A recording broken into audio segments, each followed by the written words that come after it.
Ba-dum-bum-ba-dum-bum. Here we are. Yeah, what? Break it down. Yeah. We did it. We did it. We made it. We're streaming. Today was a fun day. Today I had a walkabout with Rob McMean, one of my Patreons, and also a fellow running for city council here in the city of Toronto.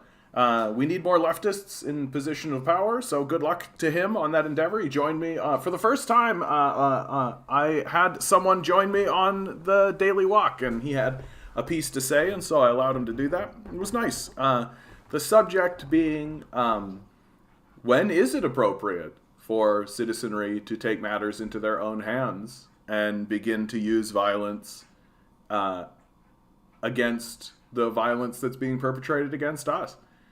That it's, and I mean, it is a fascinating subject and one that is worthy of conversation, right?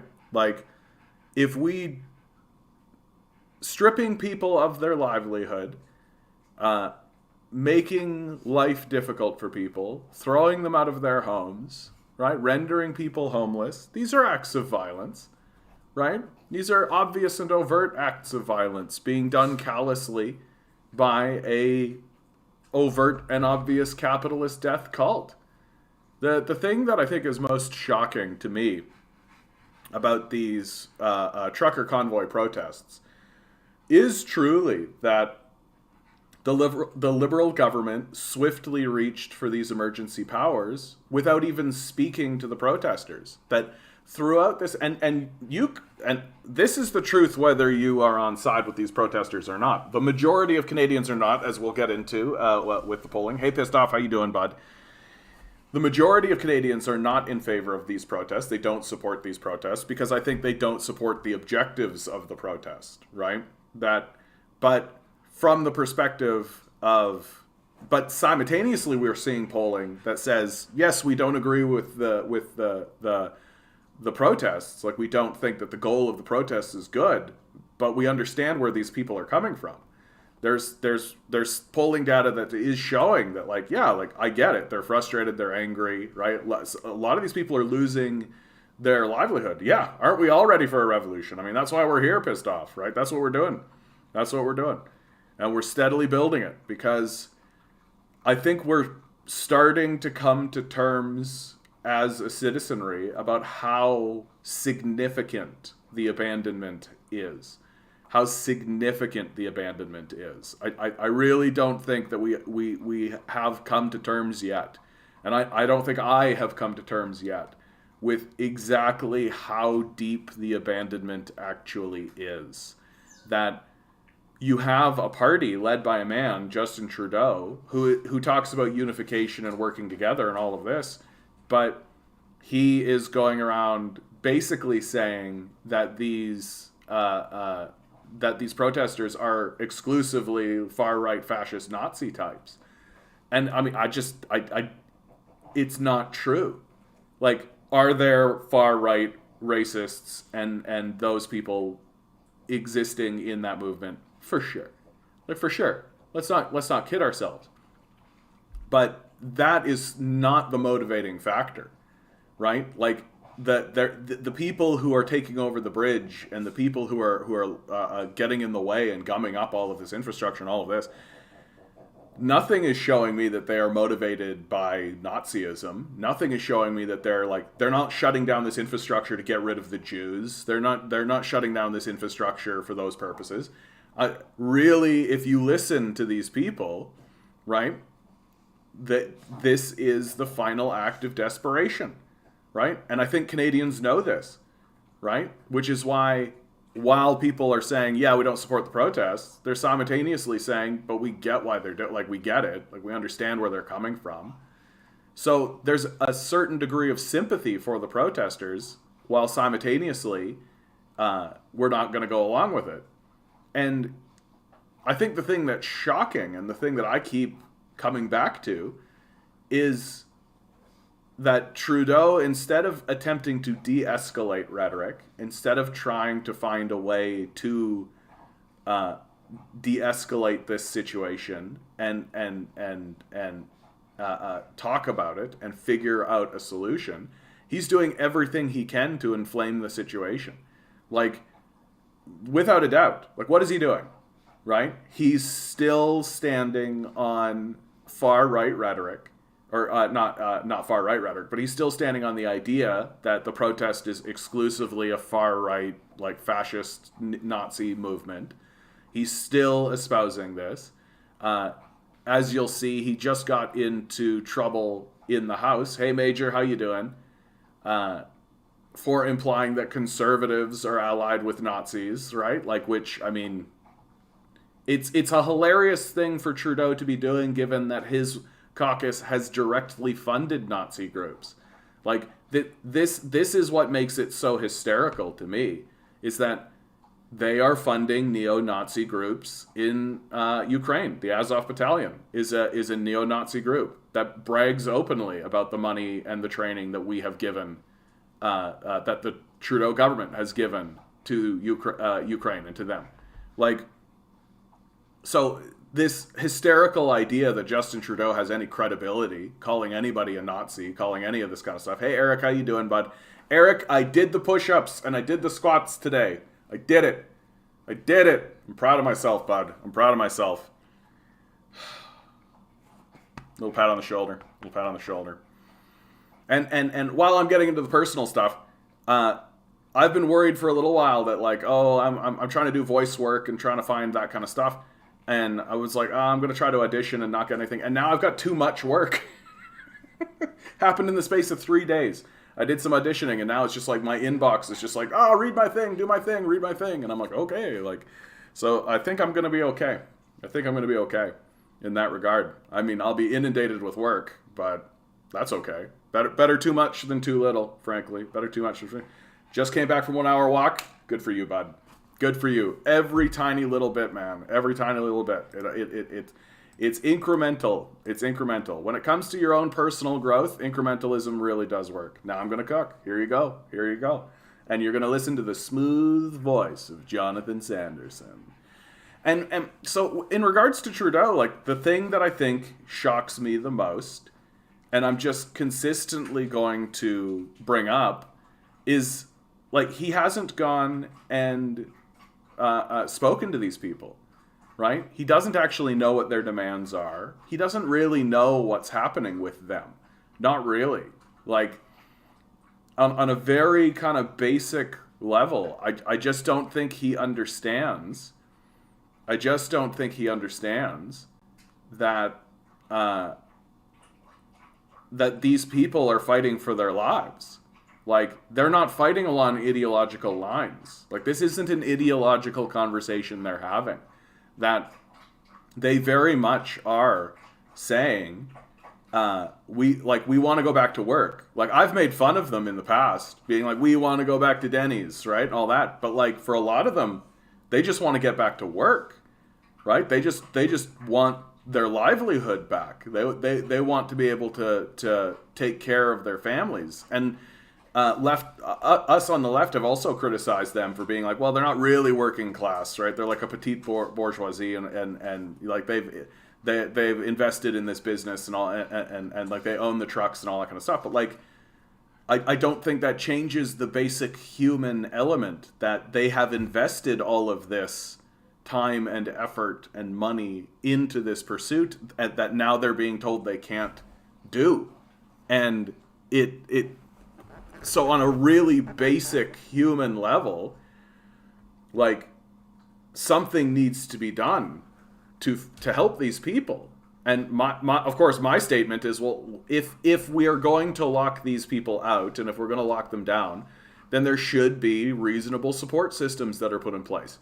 Do we think this protest would be happening if there was something like a basic income, right? If the basic needs were being met of the populace? Sure, I think there would be a little bit still grumbling in the cups, but, like, the people who are taking over this infrastructure are not taking over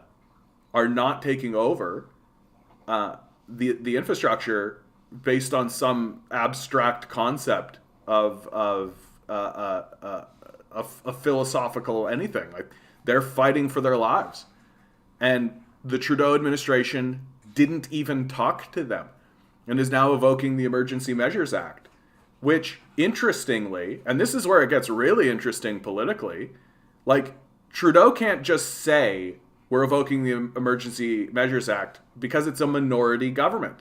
He needs to pass that legislation through the House. The Conservatives have said they're not going to go along with it. It's unlikely the Bloc will go along with it. So you know what that leaves? That leaves the NDP.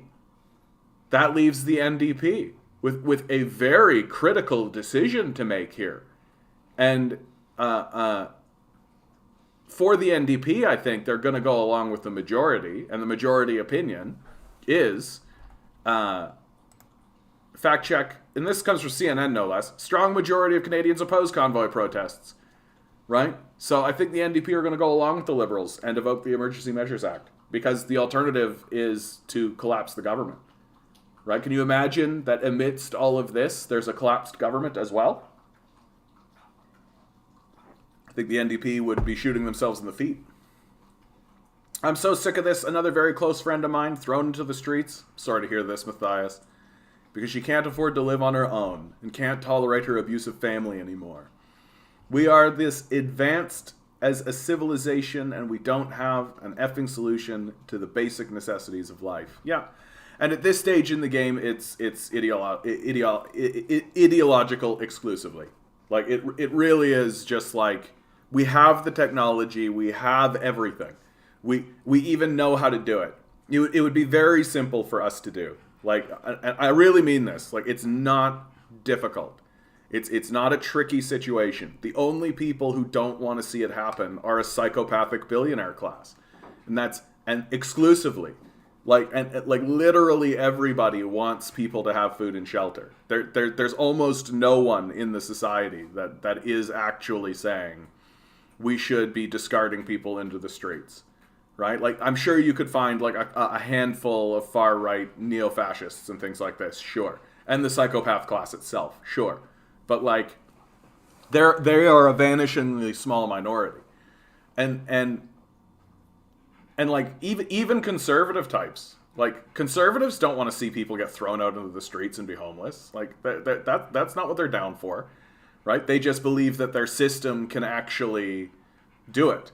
But I think this is you're striking towards what I think I'm saying, Oddity, which is that conservatives still believe that the capitalist system can facilitate this. They haven't tipped over to the other side yet, where they are recognizing that the capitalist system is no longer facilitating that reality, right? So, and they're still stuck in that individualist mindset of like, you just got to bootstrap and try harder and pull up and all that kind of stuff. They're still stuck in that mindset, and it's, but that's not cruelty.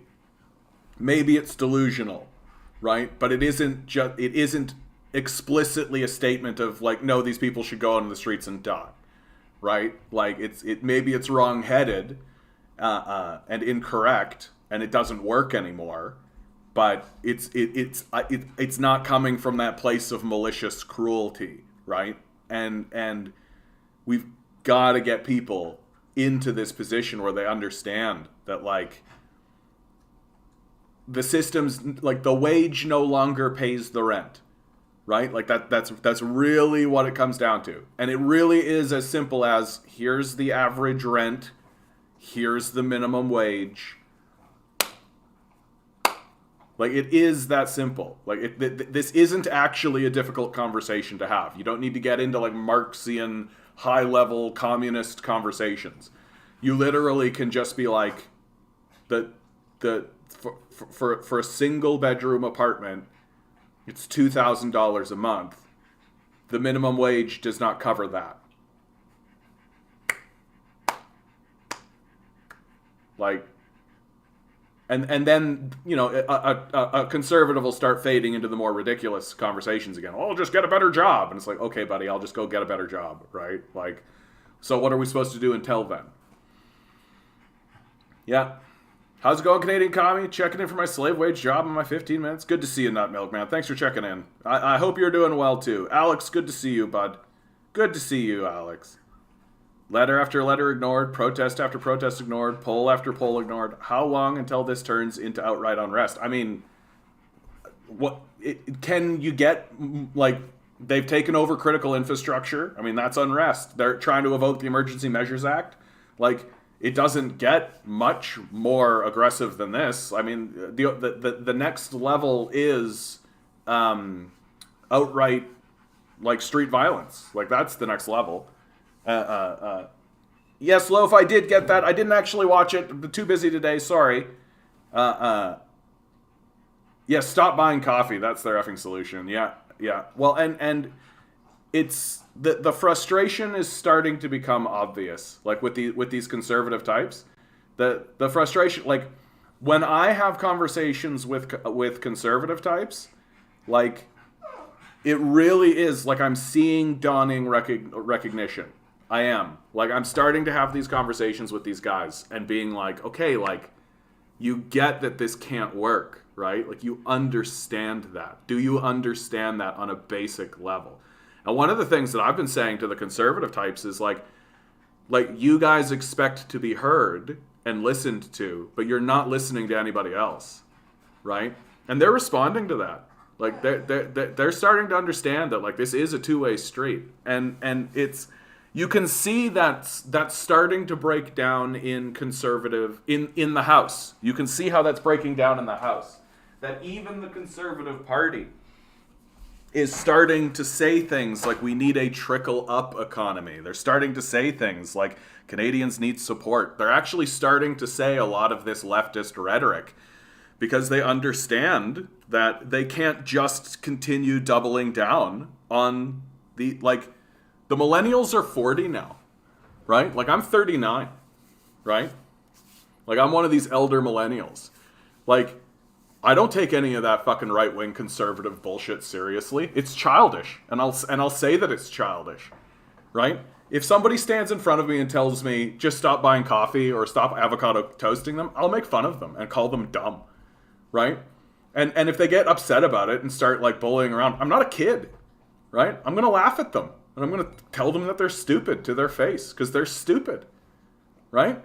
And when they get all butthurt about it and get all red-faced about it, I'll just smirk at them and leave. Like, I'm an adult, right? Like, get the fuck out of here with this dumb fucking shit. Hey, Rusty. Yeah, Elder Millennial checking in, 35. Yeah. I feel like I'm like, I'm right at the tip of it, right? I'm right at the tip of it. And, but like, these conservatives are used to talking to 20-year-olds. Like, that's really what it is. That all of their talking points are what they used to say to, like, 18-year-olds and early 20-year-olds, right? But now they're trying to say the same shit to people who are turning 40. And we're just looking at them and being like, okay, boomer, get the fuck out of here. Like, you sound like a fucking moron. Like, and we're done with it. And they're starting to understand more and more that if they continue talking this way, they're going to be pushed out of the conversation. Like, I'm legitimately having conversations with conservatives who are like, why can't we win? Like, what's the resistance? Like Justin Trudeau is such a fucking disaster. And I'm like, yeah, I agree. I agree completely. I'm completely not on board with the Liberals in this Justin Trudeau character, right? And then the question is honest. Well, how come nobody wants to vote conservative? Our guys are this, that, and the other thing. It's like, well, what the fuck are you talking about? You've been telling us to just avocado toast and get a better job this whole time, right? Get fucked. Like, oh, just bootstrap yourself in the middle of a fucking tsunami. Like no, right? Like, if you saw your kid drowning in a pool, right? What would you do? Because you know what I think you would do? I think you would just scream, swim harder, and then walk away, right? Not voting for it. Not voting for it. And like, it really does seem to me like we're having this kind of a reckoning. But this moment is truly creating an opportunity for self-analysis, for a kind of like, why can't we gain power? What is going on? And all of this. But Justin Trudeau is doing everything he can to prevent this from happening, right? Like, the way he's like, I've seen this guy walk out of the House twice now, right? Like, what the fuck is this drama queen bullshit? Can you imagine if you were trying to have, like, a difficult adult conversation about how to deal with a major crisis that you're evoking the Emergencies Measures Act in order to confront, and you're walking out of the house amidst it? What are you, a fucking baby? Like, what is this, like, Showtime at the fucking Apollo? Like, get the fuck out of here, right? And this is how he's acting during a period of stress. Like, do we really want this guy to have control of our military? Do we really want this guy to have, like, control of anything? Like, no. I'm not interested in this. I'm interested in people who want to have difficult conversations, who are going to sit down with people, who are going to find the linchpin, who are going to find the reason. Why in the fuck is any of this happening? And but Trudeau's not up to that task, right? Yeah, the right says Trudeau and the Libs is a communist. I mean, isn't that embarrassing? Like, and that kind of flows into what I'm talking about with the Conservatives. It's like, dude, like, I wish Trudeau was a communist. Are you kidding me? Like, if Trudeau was a communist, this protest wouldn't be happening. Straight up. Do you know what a communist would do? Communists would go to the protesters and be like, hey, what's up? And they'd be like, we can't get our livelihood. We can't pay our bills. It's like, oh, okay, well, here's a support system. Next question. Like, deal with people, right? Man, he's just not. He's just not. What matters is whether or not you have embraced the word poggers. That's right. Poggers has no attraction to me. I'm sorry. You're old then. Keeping up with the fellow king's slang is all that matters. I know. If you're not hip with the jive slang, then you're not down, jiggity. All right, let's do the fucking number draw. Let's do the number draw. Let's go. I'm going with 10. Big old 10. Here we go for today's number. It's February 16, 2022. 10 balls. Oh, I know base day. Each Ligon ball D's. has a number. Got 2 sevens. Good to see you, Mark. 10. Harry, how you doing? Oh, I don't know if I've ever seen you. Michael Panagokis. Let's go. Oh, you guys have, like, tripled down on the 7. It's going to be a 7 now. Number. That seems to be how it goes for this group. Let's go. Today's 7. number is 7. What'd I tell you? What'd I fucking tell you? Right? You guys quadrupled down on the 7, and it came out the 7. It's how it works, man. When we all individually choose our own individual stuff, it sneaks through. But when people really double down, like when they just dump on a single number, right? That's how it goes. It's how it goes. I can't explain it. Yeah, exactly. Communitarianism at work. That's right. That the energy is around us, and you guys are just picking the right energy.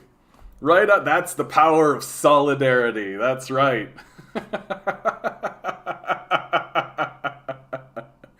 Hey Vince, how you doing, bud? Yeah, I have communist psychic powers. Exactly. Trudeau should honestly resign. I mean, he's not going to, obviously, but like Vince, I'm stunned. I'm stunned that the Trudeau administration is not doing anything to reach out to this group or talk to them in any meaningful way. Like they're literally not trying diplomacy. Like diplomacy is not on the radar at all.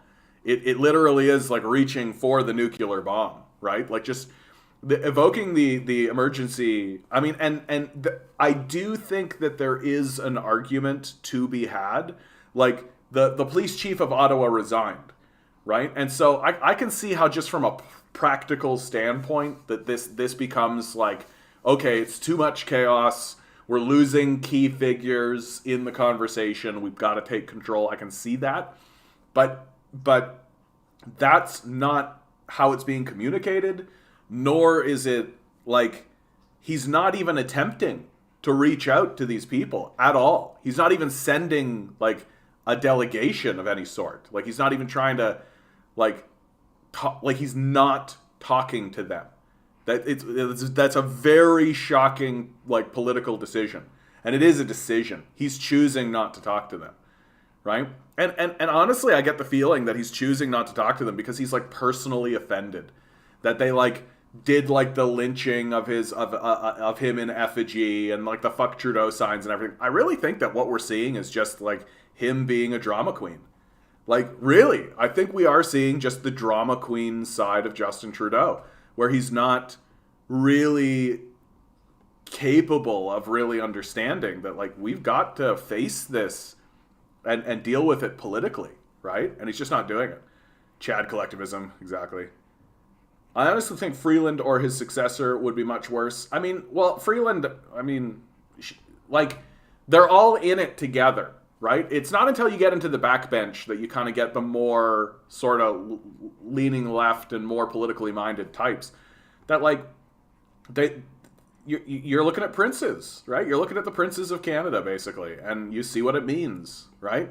Like, this has been a very revealing moment for the Trudeau administration, and everybody is seeing that, like, this guy's kind of just like a queen. Like, he really is just like he's walking out of Parliament, just like, oh, these guys are fascists and Nazis, and I don't want to talk to them, and oh, how dare y'all? Like, that's really the attitude that he's bringing to it, right? Like, it's you might as well just be like doing the triple snap on these guys. Have you seen the Darren Brown video? He was able to predict the lottery thicket by using this kind of tactic. I don't know what the lottery thicket is. If we all pick resign as our number tomorrow, do you think we can get him out? Oh, dude, if we had that power. If that happened, I would probably stop doing this channel. I'd be like, no, this is too much power. My Liberal neighbor called his Liberal MP so many times today, they said he blocked his number. He's so mad with Trudeau right now for fueling the fire. Yeah. I mean, he shouldn't vote Conservative next election. Like, that's a disaster. But, like, I worry that Canadians are going to take on that kind of attitude, right? And Trudeau is fueling the fire. You're absolutely right. Like, it's barely even political commentary to say so. Like, it's very straightforward. It's very obvious that that's what he's doing, right? Like, it's understandable that at first he would be like, there are far-right Nazi elements here. And we saw them, right? We saw them. But those elements did not persist, right? They did not persist. We've taken a look at those Ottawa walks, right? Those far-right elements did not persist. Right? We're not seeing the Confederate flags. We're not seeing Nazi flags. We're not seeing like the Iron Crosses and all that kind of stuff, right? Maybe there was a bit of that at the beginning, right? Which is to be expected. It is. Like, like if we want to be adults about this conversation, it's to be expected that during these periods of chaos, those sorts of elements are going to come out and try to push the conversation in that direction. But those elements did not persist. Right? The movement is not a far-right Nazi fascist movement. It isn't. It's observably not. Right? Like, sure, the leadership is a bit questionable. Sure, the leadership has said some real questionable shit. Yeah, you can look at that. Do I believe that the people who are actually showing up in trucks are ideologically motivated along those lines? Absolutely not. These guys are fighting for their livelihood. That's what they're fighting for. And it's completely understandable. And Liberals really messed up big time past 3 days. Yeah, massive fail. You're absolutely right. Right? You're absolutely right. And to me, it's their inability to even reach out. Right? They've simply made it clear that they're not going to talk to these people. Right? That's what's shocking. I've bought a lot of canned food recently. Yeah, not a bad idea. Big bag of rice might not be a bad idea. If this continues, the more LPC MPs come out against Trudeau, and I 100% see a CPC majority next election. Yeah, Trudeau's a massive WEF trust fund baby drama queen. I mean, the problem is that the populace doesn't trust the Conservative Party anymore. Like, that's really the truth. Like, and honestly, like, the Conservatives now through this period are themselves also swinging further to the right. And the populace isn't looking at that being like, hooray. Like, they're not happy that the Conservatives are swinging to the right. If you ask me, I think that this is a moment for the NDP. Like, that the NDP should be playing on this and being like, look, we would have had a more adult conversation about this. We were more interested in reaching out. I mean, is that true? How has Jagmeet Singh been acting in all of this, right? And I know that initially he denounced the protests, which makes sense given like the overt far right Nazi symbolism and things that came out of it, given the leadership. But you can't maintain that. These are Canadian citizens. These are Canadian citizens, right? Like whether you like it or not, these are your brothers and sisters. These are Canadian citizens. And if you're not even going to attempt to talk to them to try to de-escalate and address their issues, then you're not interested in governing. Like, sorry, governing is hard, right? Sorry, it's difficult to govern, right? But like, and what's really showing, and it's the same with the pandemic, it's absolutely the same about the climate change crisis conversation, right? These guys didn't sign up for this. Right? This isn't what they signed up to do. They didn't sign up to deal with this kind of crisis, right?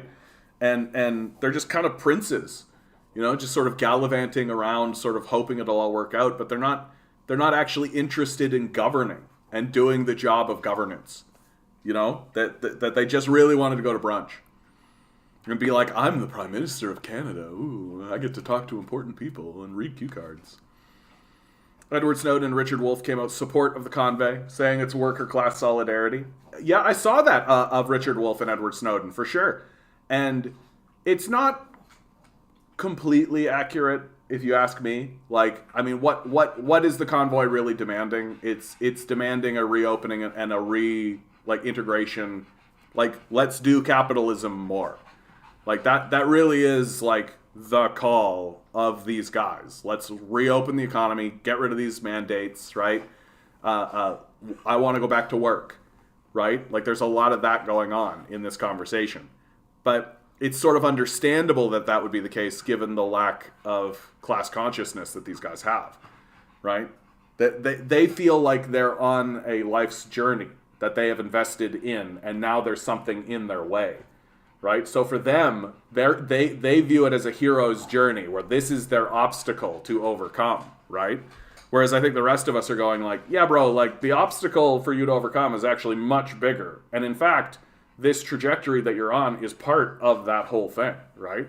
Like, it's a much more difficult conversation. And these guys, I don't think, are ready to have it.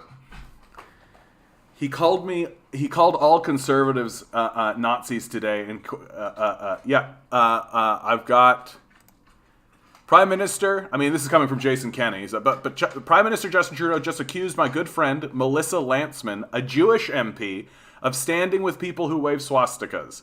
The Prime Minister should lead by reducing tensions at this time. Instead, he has decided to divide, defame, and inflame. And honestly, that's true. Like, that's how bad these liberals are fucking up. Like, think about how badly you've got to fuck up so that the conservatives can accurately call you out. Like, that's how bad you're fucking up. And, like, is there nobody talking to Trudeau and being like, hey, yo, bro, like, is this a good look for you, man? But on the other side of this, could Trudeau just be chasing those polls and just be looking at those polls and being like, look, a strong majority of Canadians oppose convoy protest, right? This comes from CNN, so there's a lot of Fox bashing on it. But if you go down, look at 4 Canadian polls, right? The Angus Reid Institute survey, 69% of respondents said they opposed the protesters themselves, their approach and behavior, versus just 27% who said they were supportive of the protesters. 64% of respondents said they opposed the protesters' demand to end all pandemic restrictions. That's not a significant, versus 33% who said they were supportive. In addition, 72% said the protesters have made their point and should go home now, while 22% said the protesters should stay in Ottawa and other protest sites until their demands are met. And while 24% of respondents said the protests have made them less supportive of vaccine requirements for international travel, the protests were sparked in part by a new vaccine requirement. 44% said the protests actually made them more supportive of these vaccination requirements. So, and that's just the one, right? Then you got the Ledger poll saying very similar kind of stuff, right? And it's showing more and more, like, In the Ipsos Reid poll, 59% of respondents agreed with this statement. The truck protest is mostly a group of anti-vaxxers and bigots intent on causing mayhem, and they should not be allowed to protest. 41% disagreed, right? So there's a majority, but not a healthy majority, but a majority nonetheless, saying that these guys are anti-vaxxers and bigots, right? Which certainly that element must exist. Like, it must exist given the configuration of all of this. Do I think that that's the core? Do I think that's the linchpin of all of this? No. I don't think this is the linchpin of the whole operation. I think that people are desperate. Like, what we're seeing is an act of desperation. No doubt, right? Like, why else would they be organizing like this? Why else would they be moving forward on this? Why else would they be doing this stuff? They're not doing any of this stuff because, like, my body, my choice. Like, that's not what it is. Like, their livelihood is at stake, and the stakes are very high for these protesters. And when Trudeau comes out and says, right, standing with people who wave swastikas, like, is it true? Like, when we look at those Ottawa walks, are we seeing lots of swastikas? In this entire period of time, I have seen one picture, okay? I've seen one picture of one guy going around with a Nazi flag, and I bet dollars to donuts his own people shut that shit down. I bet dollars to donuts that that's what happened there. And do I believe the entire protest movement is a Nazi movement? No, it can't be. Not at this point. And its goals are not that, right? If it was a Nazi movement, its goals would be different, right? And the great shame of all of this, or not shame, but just the great, if these guys came out and they were calling for, like, not just lifting the mandates, but also, like, doing something about supports for people who need them, I think they would be much more popular, right?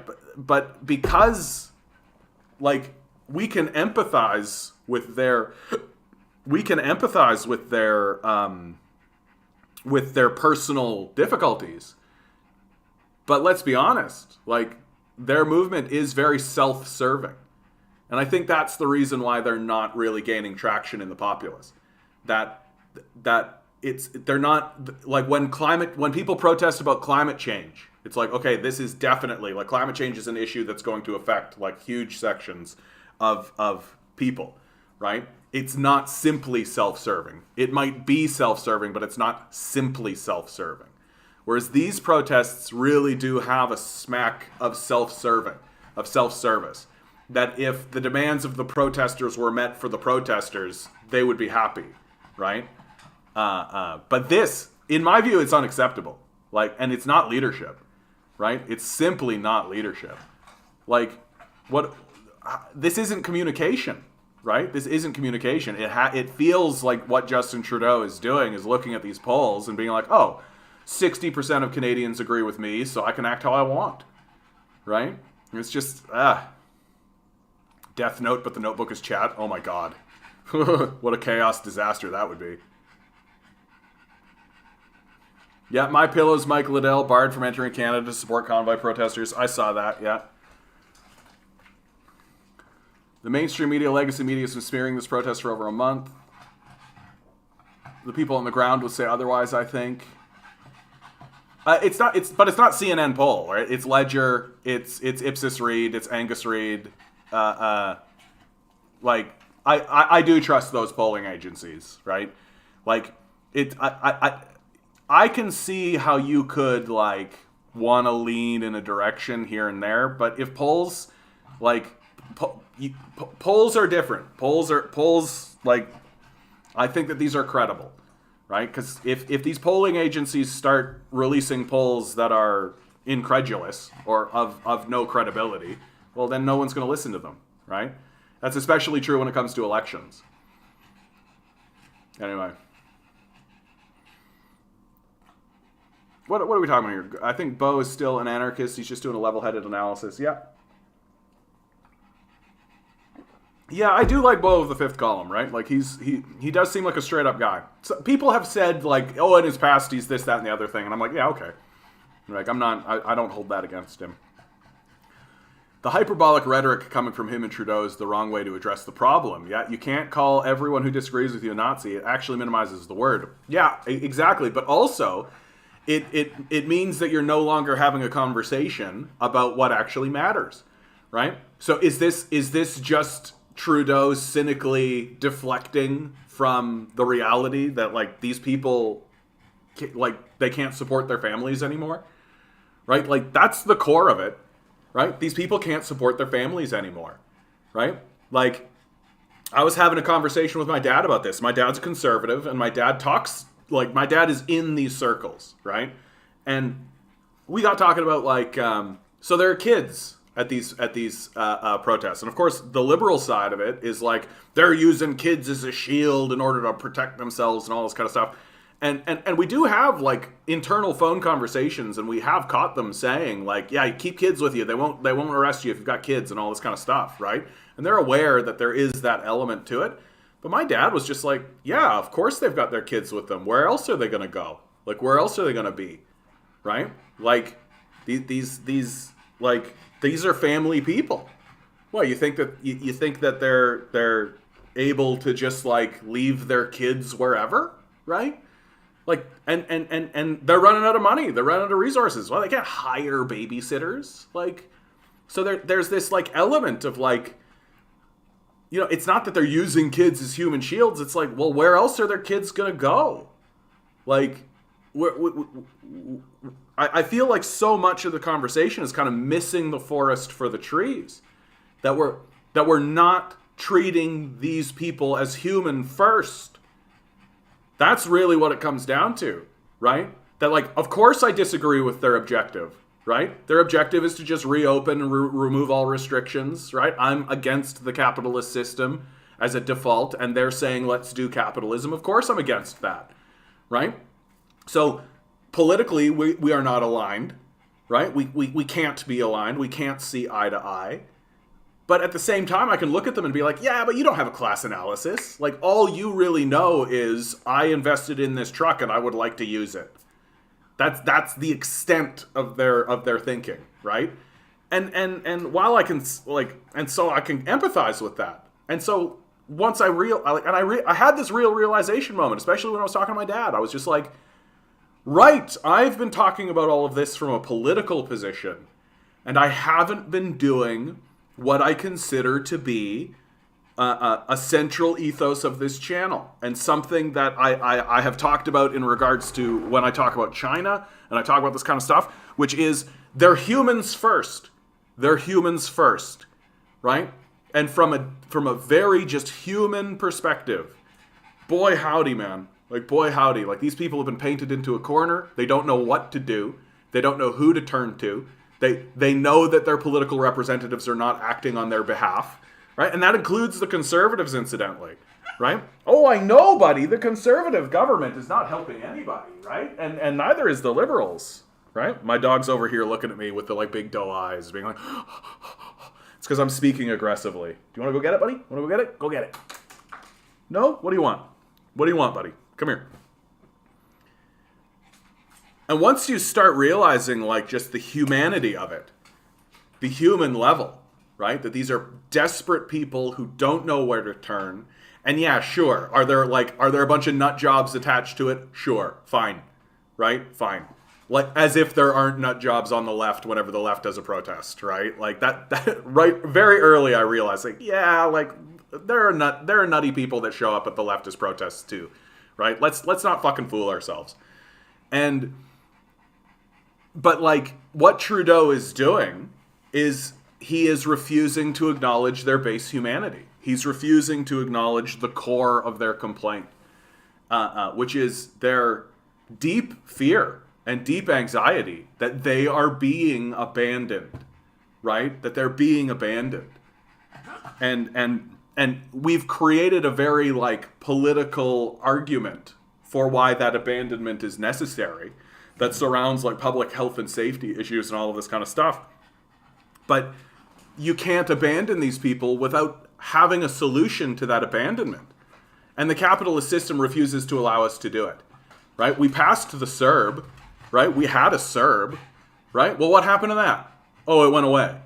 Oh, well, why did it go away? Yeah, because the capitalists didn't want it anymore, right? And so you've painted these people into a corner, and it truly isn't as simple as like, well, then they should just get the vaccine and get it and all that kind of stuff, because the whole fucking system is starting to fray and starting to come apart, right? Like the whole fucking system is starting to collapse.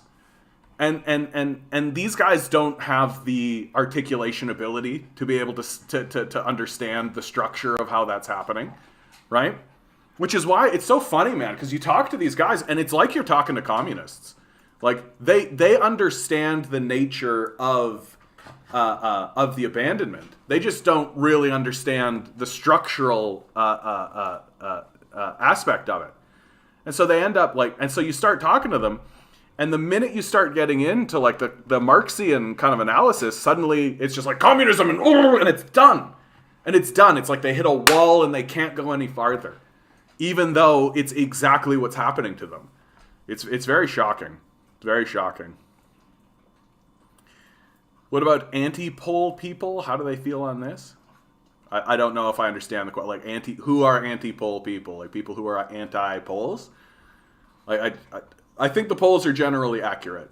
Like, are they perfect? Obviously not. But like, I think they're more or less accurate. There is no evidence that Nazi flag guy was even a protester. We're forgetting how easy it is to infiltrate or doing something. Yeah, and that's a fair point to bring up, Vince. I know, buddy. I know Nazis, right? Nazis. And honestly, to me, it's the fact that it's not ubiquitous, right? It's not like there's even a faction. Like there isn't like a group. There aren't like the Proud Boys. Like where are the organized groups of these guys? Like for real, like did somebody just like pull out like one flag they had and someone snapped a photo of it? Like where is even that guy, right? Like it's not enough. Like it's not enough. Right? And to completely smear an entire movement, forget about it. Like you can't do that. Because like anyway. I don't trust polls. After 2016, 2020, I lost faith in the polls, not just American ones. They're very biased, often tainted with a specific agenda.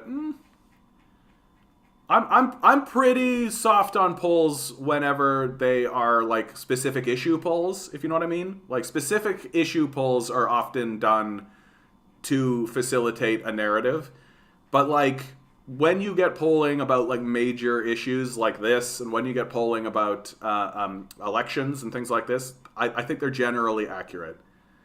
This is the only channel I ever comment on. Isn't that nice, Loaf? I feel so special. That's so nice. That's right. I'm the one. I think it's because we have great conversations here. That's what I love more about it than anything. I'm not just sitting here reading this stuff and ignoring you guys. You're part of it, right? Yeah, Tim Hortons gives notice of price increase. It's just price gouging at this point. Oh, the inflation, even though we're making more money than we ever have before, right? I can't imagine why that's happening. I really hope the NDP and Greens do not support the budget this year. Dangerous to do. Unfortunately, that's the real truth about that kind of statement, Vince. It's politically dangerous to do that, right? Because Canadians are notoriously fickle,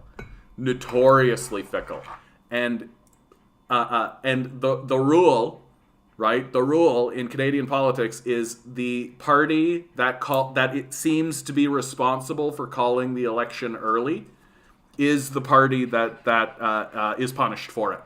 So if the NDP does not support the budget, and that's the opinion that goes into the populace, and that's the narrative, that the NDP called this early election, Canadians will take it out on them.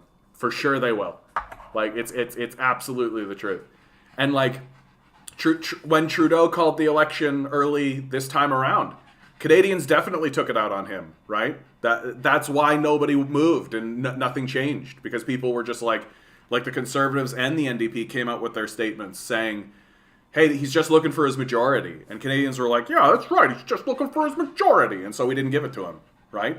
if the Liberals had just waited until the appropriate time, they probably actually would have gotten their majority. That's what's so kind of embarrassing about all of this, is that if the Liberals had just waited, right? If they had just taken the time, taken the extra year, dealt with the political situation as it was, they probably could have gotten their majority, right? Because Canadians would have been like, okay, it's the election because it's the election, right? And the whole narrative of like he's just looking for his majority would have not been present because, well, okay, no, you can't say that because it's election season. It's the time, right? But because they called it early, because the Liberals called it early, it really opened the door. And so calling early elections is very dicey, very, very dicey, because it can completely blow up in your face. It can completely blow up in your face. And you got to be careful. I agree with that they were the abandoned analysis, but I disagree. Many of the Unite the Right rally attendees in Charlottesville made the same argument. I only saw 3 swastikas. In Charlottesville made the same. Yeah, I only saw 3. Yeah. This is where it gets a bit difficult, Mocked, right? Because it does get difficult. Like, what are the principles of the protest? What are they asking for? What is it they're looking to do? Right? What lines are they organizing along? Right? And like, it's a bit different because the Unite the Right stuff is very much like what is happening in the United States is not happening here. Okay, we're not doing book burnings. We're not like, and this is an important moment for me to point something out. We are not America, right? We are not America. And true, there's been a cultural infection, and true, there's like a linking financially and all of this, but like we are not burning books here in Canada. We are not organizing to expunge from our political system voter bases. Like we're not doing that. And our right wing here in Canada is not the American right wing. It just isn't. Like it just isn't. And I definitely see where you're going with this, Mocked, but like I haven't seen enough. I haven't seen enough. No, I'm not willing to condemn a whole protest and a whole movement that is going to have a profound effect on Canadian politics. It already has had a profound effect on Canadian politics. I'm not ready to do it. I haven't seen enough. I would be talking this way, Mock. I would be talking your way a bit more, I think, if the initial wave of like the Confederate flags that showed up and the swastikas and the "Don't Tread on Me" signs and all that kind of stuff, if that had have persisted, but it didn't, really didn't. So it gives a little bit of credibility to the idea that like, yeah, I can believe that some yahoos came out and started to do that, and then Canadians kind of went, "Don't think so, bro," and then that was the end of that conversation. And moreover, I can see a lot of right wingers also being like, "Don't think so, bro." Like, no, thank you, right? And like that the leadership of the protest itself has condemned that kind of stuff, right? Like, should they have gotten further ahead of it? Yeah, absolutely. But that's just organizational critique. Like that's not an ideological thing. So and the thing I keep coming back on is when the George Floyd protests happened and when the Occupy movement happened, there were explicit statements being said constantly by the leadership of those movements. Do not judge us by our far fringe elements. And the society at large capitulated and agreed and said, very well, we agree, right? And sure, you had some like, you know, the more insane commentators being like trying to keep banging on that drum. But for the most part, the populace went along with that. And if that is going to be extended to leftist protest and leftist movements, then I think it's reasonable to extend the same grace, and that's what it is. It is grace to a right-wing movement that is finding itself in protest as well. That I haven't. It's not a Nazi movement. It's not a Nazi movement. It's not. They're not arguing in favor of Nazi thing. Like we have seen protests before in Canada, no less, We have seen rallies before that have been Nazis and have been fighting along those lines explicitly and openly, right? That's not this. It's just not. But at the same time, I know where you're at, bud. I know where you're at, and so it's like, where's the tipping point, right? Where's the tipping point? And I'm just not there. Saw a video of a guy yelling at the protesters from his balcony because he can't get to work, and the protesters yell back that they're there because they want to get back to work too. Yeah, and isn't that funny how that's not actually part of the discourse right now? Isn't that funny? Isn't that interesting? How the whole idea is that these guys' livelihoods is under threat, and that's just not part of the discussion. Justin Trudeau's not standing up and saying like, I understand that these people are suffering during this period of time, and we're going to do everything we can to make sure that every Canadian citizen is taken care of, and so on and so forth. No, they're just fucking Nazis, right? Like, that's the nature and the tenor of the conversation, and it's making it very difficult for me to, I'm quite shocked by these liberals, frankly. Like, it's quite shocking. Like, these are your citizens, whether you like it or not. Like, you are the elected government. Like, those are your citizens. Why are they there? They're struggling to feed their families. What are you going to, you just stand there and call them Nazis? And honestly, I got to be straight, even if they were, right? Their core demand is we want to feed our families, right? Like, let's get back to Denny's, but like, let's get back to work. Yeah, all of that kind of stuff. But why do they want to get back to work? Because that's how they're feeding their families, right? And even if they were Nazis, too bad. Too bad. There's still the responsibility of the Canadian government. They're still citizens, right? Like, that's what it means to be a leftist, is to want the best even for your enemies, right? That's why we're leftists. Right? That even if they're sitting there being like, we want to destroy you, our goal is to actually make things better for them as well. That's the hard truth. That's the hard truth. And I'm not, like, they're not Nazis, dude. Like, it's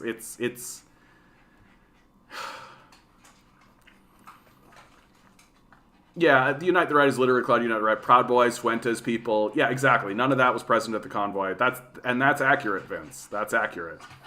This is what's so... I'm so glad that we are all having this conversation together. Because, Vince, I know you've always been very pro... This pro-convoy thing from the outset.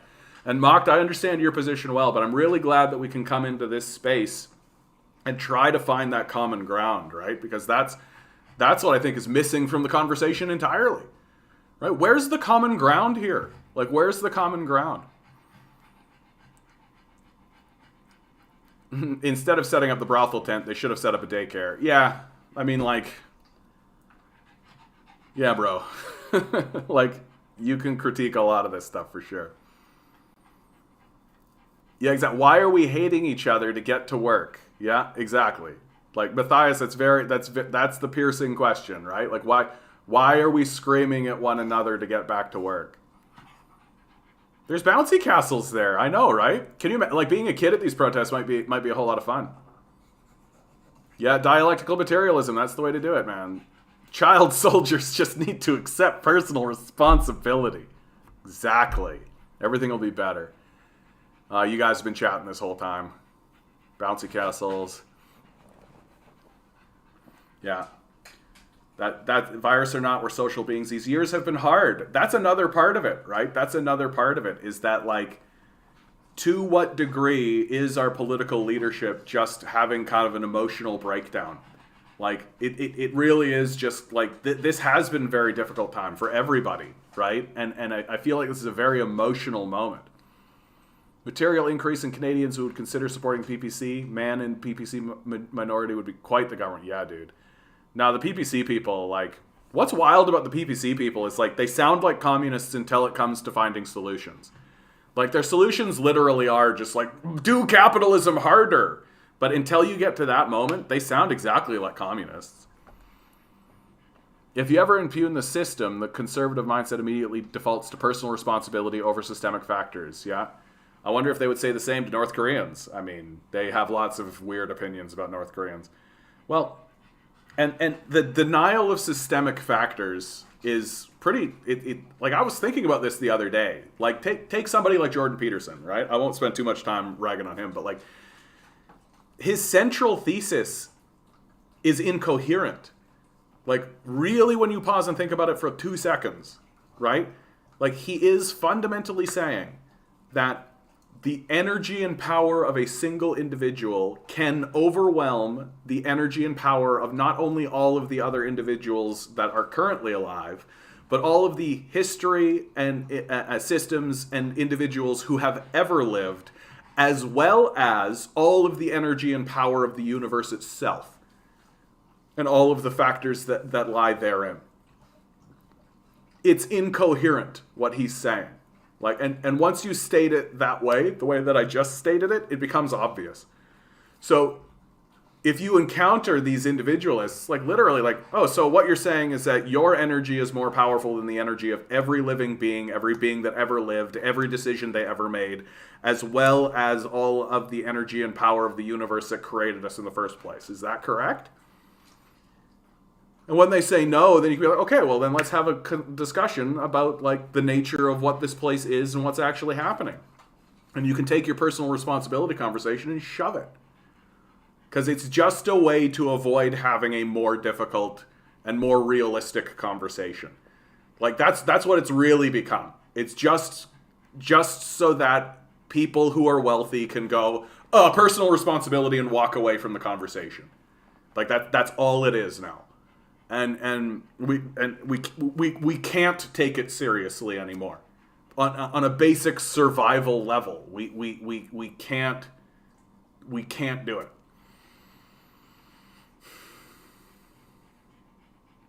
Like people who hate doing polls, I guess it's a small enough number. I still don't think I know what you're talking about, Major. I'm sorry, bud. Like people who are getting called to do polls and then hate to do them, but do them anyway. Or just don't do them. When the Ontario legislature returns on the 22nd, I wonder if the ONDP will get as aggressive as the federal PCs. Doubt it, though. No, the ONDP is very weak. They're literally going to run on like 3 extra sick days and minimum wage increase by 2030. Like really, that is what they're going to run on, and it's going to be so pathetic and so laughable and so just like tepid and irrelevant that no one's gonna care. It's not going to excite anybody, right? We're in the middle of major crises, like a major housing crisis. The wage no longer pays the rent. Like food prices are going out of control, right? A collapsing healthcare system, like all this kind of stuff. And literally, they're going to be like 3 extra sick days. Like get completely fucked. It's like going to a person who's drowning in the ocean and throwing a leaf on them and being like, that'll help you, like because it's somehow related to a branch that they could like actually do blah blah blah. No, the Ontario NDP are just weak. That's really what it comes down to. 2 premiers, 16 governors call for reinstatement of border exemptions to truck drivers. So if U.S. drops mandate, then Canada must. If this happens, major win for truckers. I think these truckers are going to get everything they want. And they're really going to show the left that, like, this is how you actually do politics. Like, this is what politics actually is. Right? This idea that we all just, like, go to the ballot box and be like, oh, liberal, I'm going to vote NDP. Like, that's not how politics actually works. Right? Shut down major infrastructure. Surround the halls of power. Tell these people to get completely fucked. Like, the personal responsibility narrative breaks down in a hurry once you examine it. Yeah.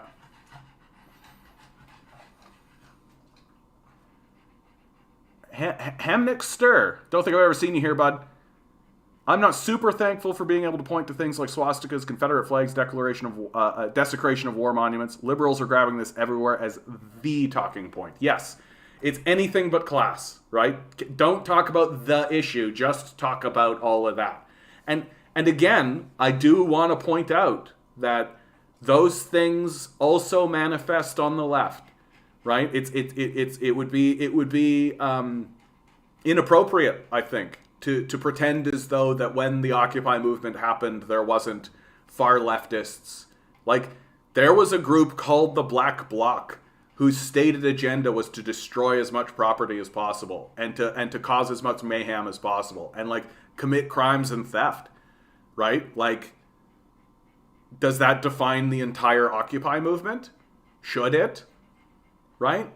So I think it's fair to say, like, I think the liberals are grabbing that talking point because they know they can't really talk about anything else. Because if they actually do talk about something else, well, then it's going to be like, hey, why is the capitalist system actually failing? Right? And they can't talk about that. They literally can't. I used to think these protesters should just be arrested. Now I'm rethinking it. I mean, it's... And also, like, just from, Alex, from a strictly practical perspective, right? Like, you actually don't want to push in that direction. Like, you really don't. Like, what you end up doing is you create a martyrdom, almost, right? And it's very taxing on not only your police forces, like, the people who are doing the clearing is very taxing on them, right? And you want to talk about divisiveness. You want to talk about, like with the Occupy movement, when the encampments got cleared, remember, the Occupy encampments had been in place for quite some time. And when the encampments started to get cleared, there was sort of this general sense in the populace of, like, it's time, right? It's time. And the encampments themselves had fallen out of control of the leadership, right? That there was things going on in those encampments that was unacceptable, right? And so there was sort of this general sense of, like, okay, like, we got it, we did it, right? Time to clear this and time to move on. And the populace itself understood that. I don't think it's the same thing here, not yet, and which is why this reach for the Emergency Powers Act is so extreme. It feels extreme. Like, it really does feel like it went from nothing to the, like, nuclear bomb, like, as fast as possible. Wish we could be talking about the fact that what the occupiers are advocating is incomprehensible. Imagine how much it would take the wind out of a protest if the government began passing out rations to the people protesting. I mean, just like help people pay their fucking bills. I don't know. Dude, do you want to come up? Do you want to come up? Yeah, you do. Okay. Well, dude. Go. You asked to come up. You asked to come up. You asked to come up. You asked. You said, John, can I come up? And I said, would you like to come up? And then you got in the position to come up. And now you're grumbling at me in front of everybody. Isn't that rude? Isn't that rude? I love you too, buddy. Oh, I know. Grumble. This guy. I know, buddy. What the occupiers are advocating is incomprehensible. I mean, we can't lift all restrictions. Like, but there is, like, some of the restrictions are stupid. Right? Like, we can be honest about that. Curfews are stupid, right? It's a stupid idea. And I feel like there's been a lot of stuff that has been done just action for the sake of action, right? Thoughts on the Viva Frey, the YouTuber? No thoughts. Don't know who that is. If the government would just help the people, they'd all have a much harder time claiming oppression. Yeah. I mean, there's that too, right? And it's just like... But that's not the narrative, right? We've got to demonize these guys. I hate that it jumps down like that. It drives me crazy. Hey, Branwyn, how you doing? How does an independent owner-operator lack work? Well, the problem is that because of the vaccine mandate, from their perspective, it's very much just like a last straw sort of situation. That it's always been like... You know how this whole situation has been, that there's like something gets implemented and then another thing gets implemented and then that gets changed and then re-implemented and then another thing and then another thing and then another thing and then another thing and then another thing. And so it isn't that there's like this one moment that occurred that suddenly was like it is just like a straw that broke the camel's back sort of situation. And a big straw for these guys is like a lot of these guys didn't want to get this vaccine. They don't trust it. They don't think and they don't trust it for all the reasons why you shouldn't, right? Big business, big corporate, big government, big all that kind of stuff. And now they're being told that if you don't get this vaccine, then you literally cannot work. And it's just too much for them. It's just too much for them. Leftists is wanting justice better for your enemies. Yeah, powerful statement.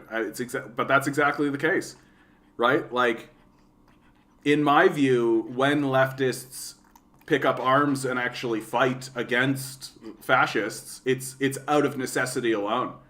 Like, do you honestly think Stalin wanted to fight the Nazis? Like, no. Like, he was doing everything he could to stop that from happening, right? And if there was anything he could have done to have prevented it, he would have. And if that meant like making the lives of Nazis better, he would have. I'm sure of it, right? That we pick up arms and defend ourselves in self-defense. And this is how you know that Trudeau is not a leftist at all. But the idea that they're calling him a communist is such a fucking joke. Because an actual communist would be like, let's listen to these people. What's the trouble? What's the problem? And actually, I know, right? I just want more love and less hate. Don't we all? Like, don't we all? An outdoor daycare would have been amazing. Outdoor pool and kitchen and bouncy castles. The response from the Liberal government to this protest just shows how disconnected they are from reality. Yeah. Well, and how unwilling they are to engage in it. How unwilling they are to engage in it. I'm definitely forming a much darker opinion of liberalism. I mean, like a liberal is just a conservative waving a pride flag, really, at the end of the day. We need more listening and understanding and hugging, less fighting and name-calling. People can be healed with love. It's the power of love. And that's true exactly with us. It's not just the liberals, right? Doug Ford's begging Trudeau to move in, the big boys. They're all disconnected from reality because they're living with a silver spoon. How could they possibly connect to the reality we live? Yep. A lot of just like do what we say and deal with it, right? That the population is supposed to be flexible. Right? But there's no support systems in place. Like, do we think that this trucker convoy protest would be happening if there was a CERB? Like, if there was a basic income, if there was some kind of income flow, if there was some kind of floor, do we think that would have, that these protests would be as big as they are? I mean, we can't predict the future. You want to go down, buddy? You want to go down? Okay, you're going down. You okay? You okay? You give me a little thing? Oh, okay, I love you too. I love you too. Premier Doug Ford's Tories do not intend to lower hydro rates. Yeah. It's like the only promise they made. Like literally the only promise they actually made was to lower hydro rates, and they're not even doing that.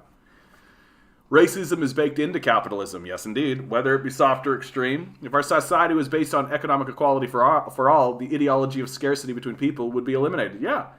And a lot of the scarcity is manufactured. Like that's the part of it that I think people need to really understand. Is like the scarcity doesn't exist naturally, right? We have all the food we need. We have all the shelter we need. We have all of this stuff. We're just it's just in the benefit of the capitalist class to maintain scarcity, right?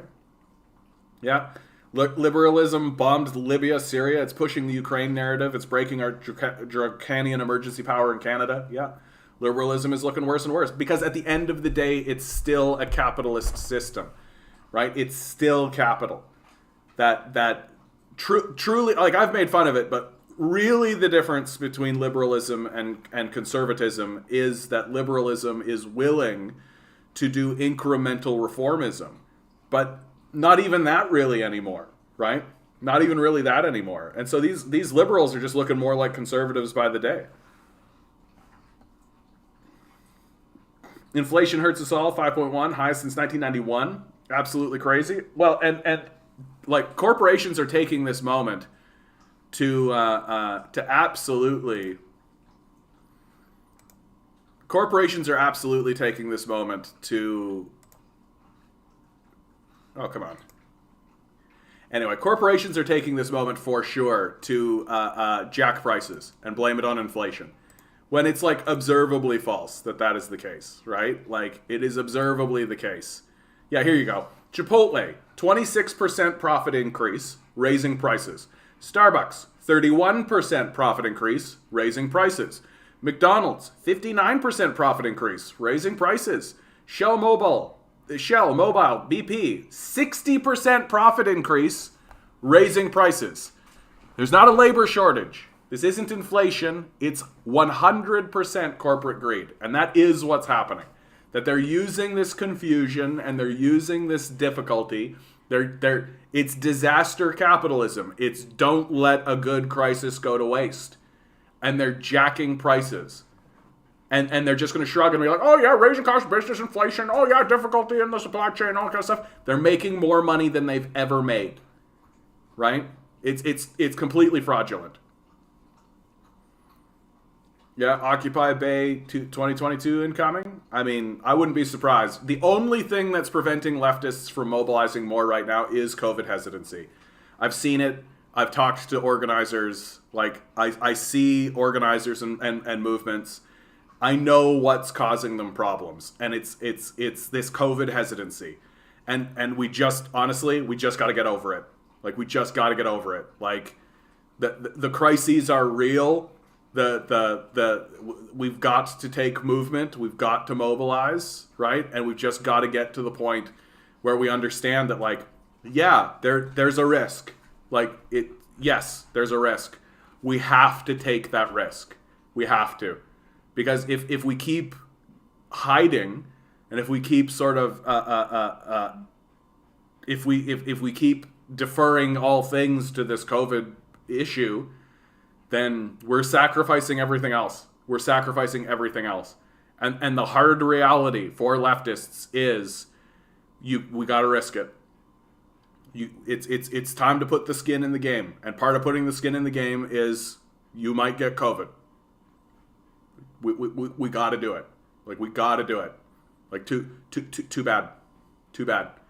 You know, if you're going to go to war, you got to put, you know, you're risking that you're going to get shot. And if we don't, then, like, especially, like, think about climate change, right? If we don't actually mobilize along the climate change line and actually do something about this in serious and significant ways, then none of it matters. Yeah, Little Princes. Truckers showed the best time to protest is right before it ends. And honestly, there is an element of the protest that I think is just strictly, like, just angst. There's just a lot of angst.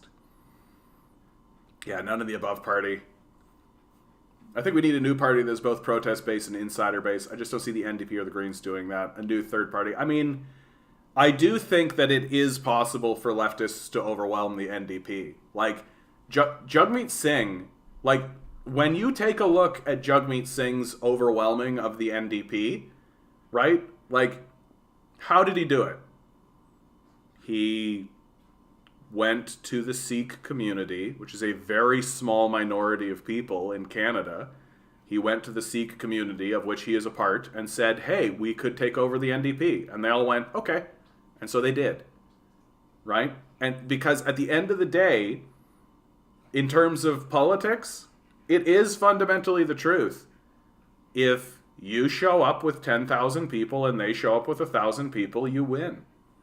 Right? That's why these protests are working. And it's why when the climate change protests happened, the liberals had to respond to it. Right? Hundreds of thousands of people came out to those protests. Right? It was a major event. And, like, can you imagine if those 100,000 people just showed up to the NDP convention and said, this is the new leader of the NDP? Well, then that would be it, right? And sure, the internal leadership and sure, that kind of thing aren't interested in that kind of stuff happening, but it doesn't change the reality. That if you can get enough people to just, like, walk into these places and be like, we own this place now, well, that's what happens.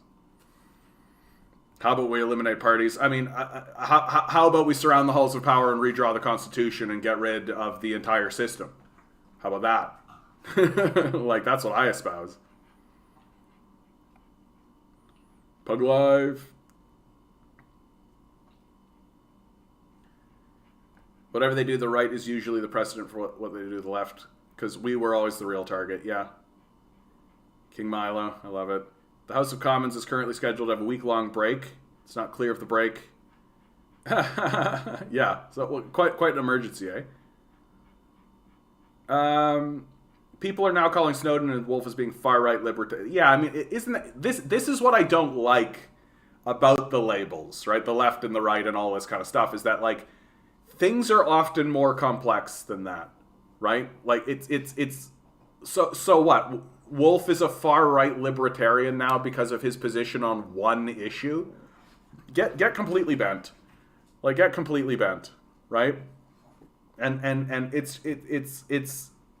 it oftentimes is just reduction into absurdism.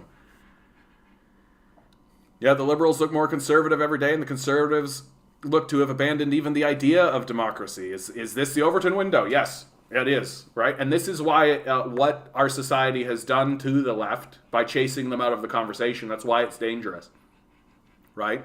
Because the Overton window has shifted so dramatically to the right now that your liberals are conservatives, your conservatives are Looney Tunes. Like, even if you don't want to, even if they're not like fascist Nazis or any of this kind of stuff, they're denying that something needs to be done about climate change.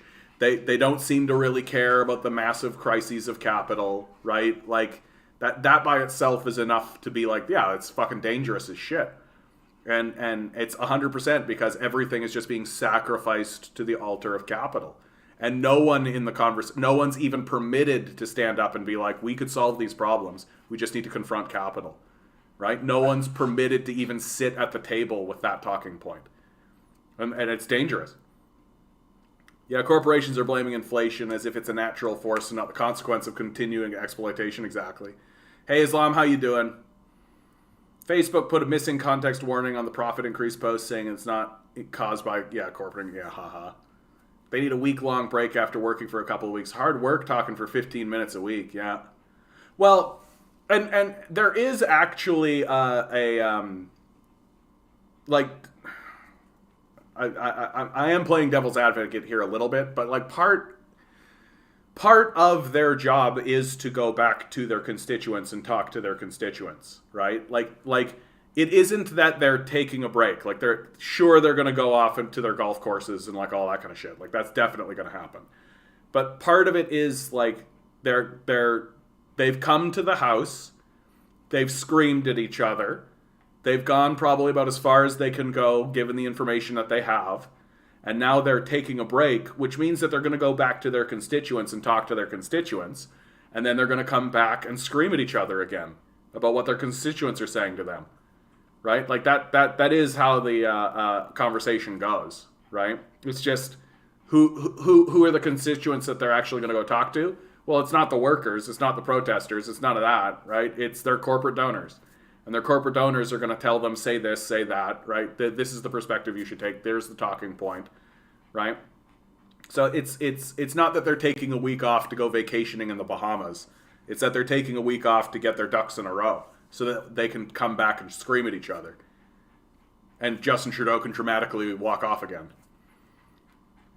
Shareholders, the stock market CEOs, it's all vampiric corporate greed. Yeah, the disparity to what they make versus what the actual workers make is beyond outrageous. Yeah, absolutely. That point alone, Matthias, right? Like, you don't need much more evidence than, like, a CEO makes 400 times more than a worker, right? Like, conversation over. Right? Like, conversation over. Your society is broken. Then that's the only thing you need to know. Whilst making over $200K a year, yeah, politicians taking a break are pathetic. Absolutely. I'm just wondering what they think they're taking a break from. They do love lecturing us on our work ethic from their ivory towers, yeah. Have a good one, Alex. Joe Rogan's new episode has a climate scientist on and they discuss global warming and climate change. Yeah, I mean, like, Rogan's been feeling the heat. Rogan's been feeling the heat, for sure. Like, he can't just keep platforming the kooks, right? Like he platforms, like Rogan platforms conspiracy theorists and kooks because he loves them. Like that's just the hard truth of it, is that he likes platforming the conspiracy nuts. He likes conspiracy theories. He likes talking that way. Anytime he has anybody on, he starts to devolve into like the conspiracy kooky talk because he likes it, right? And he always has. It's not new for him. He loves the Bigfoot shit. For fuck's sake, he was the host of a conspiracy show. Do you guys remember this? He was the host of a show that was about conspiracy theories. He did a Bigfoot episode. He went Bigfoot hunting with people, right? Like, he likes conspiracy theory. And the reality is if Joe Rogan was a podcast that had like 1 million viewers, people would be like, oh yeah, Joe Rogan, he's the kooky conspiracy guy off in the corner. Yeah, he's platforming some kooky conspiracy guys. Okay, yabba yabba. But the truth is that he has 11 million viewers, which is 4 times the amount of his next competitor, which is Tucker Carlson. Like, it's not enough. He can't just keep platforming the kooks. And I think he's starting to feel that heat, and he's starting to realize, like, okay, if I want to platform the kooks, and he does because he loves it, like, that's the truth, I have to also bring on the standard, right? That for a while now, since he moved to Texas especially, it's really noticeable. He's just been platforming the kooks, and he's just gone into kind of kooky territory because he's been given a lot more freedom than he has been in the past. And I think he has taken that opportunity for his own personal freedom, and he has decided, I'm going to do the thing I want to do, which is kooky conspiracy town, right? Which is what he was always doing. He loves it. He loves it. But now he's starting to see that that's not good enough. That he just can't do it. That he has to actually bring on the actual people, right? He has to bring on the people who are actually making the claim in the first place, right? You can't have a conspiracy unless there's a claim on the other side of it, right? Like, you can't have a moon landing conspiracy unless there's actually a moon landing, or like, unless that narrative is in place. And if all you're going to do is talk to this guy and not this guy, then it's going to be pretty brutal. JP had a surprisingly nuanced take on China recently. That is surprising. He fell off the wagon pretty quickly once he said the West made the mistake of trying to copy China's COVID policies. Reasonable tell them. Yeah, but that's Jordan Peterson, right? Like, he has like 1 or 2 statements that seem reasonable and aren't really debatable, right? And then he just goes into kooky town. Like, that's how he rolls. That's who he is. Like, and that's why he becomes incoherent, right? Like, it's fundamentally not incorrect to tell people, like, personal responsibility, follow your initiative, right? You are the author of your own fate. Like, none of that is fundamentally incorrect until you try to take that perspective and elevate it to the view of social analysis, right? Then it becomes incoherent. But there's nothing wrong with looking at somebody and saying, like, come on, buddy, stand up straight with your shoulders back, right? Move forward, clean up your room, right? Like, come on, you can do these things, right? There's nothing fundamentally wrong with any of that. The trouble is that when you take that and you try to elevate it to be like, okay, what's the social ill? What's actually happening to the body public? Well, it doesn't fucking work. And it doesn't work for obvious reasons. And that's JP to a T, right? Like, he says things that are reasonable and rational in one capacity, but when you put them somewhere else, they don't make any fucking sense at all. Like if someone was in a pool, right, trying to learn how to swim, it would make sense to give them tips about how to swim better and all of that kind of stuff, to try to teach them how to swim better as they are attempting to learn to swim. That makes sense. If they're drowning, that makes you a nut job, right? Same exact circumstance, same pool, same person, same situation, right? But the circumstance has changed. right? And Peterson doesn't seem to acknowledge that there is such a thing as circumstance or systems or any of that kind of stuff. That there's a difference between a person learning how to swim and a person who is drowning, right? Which is why he's incoherent. He doesn't make any sense at all. And like, we've never even attempted to copy China's COVID policies. That's a fucking absurdism. But again, here you have Peterson in a situation where he doesn't know what he's fucking talking about. Big fucking surprise. Dmitry Lascaris, right? Could be the leader of the Green Party in the future. Yeah, I mean, like, I've been thinking a lot about Peterson recently, and especially since he really outed himself as being a total kook in his interview with Joe Rogan, right? Like, there's no reason to throw your chips in with this guy anymore. And so I've been really thinking about him and the incoherencies that he has. And I'm trying to find things that are really crisp. Just a crisp, easy way to really explain why he's incoherent. Because he's got a lot. There's a lot going on there. And if you attempt to take it from the fringe and dig it, like, no, you got to get right into the middle of it. And really the middle of it is that Peterson's view of the world is inaccurate. Right? He doesn't actually have a systemic critique of his society because he denies that there is an existence of systems in the first place, which is an absurdism because he's one of the primary beneficiaries of the systems that exist.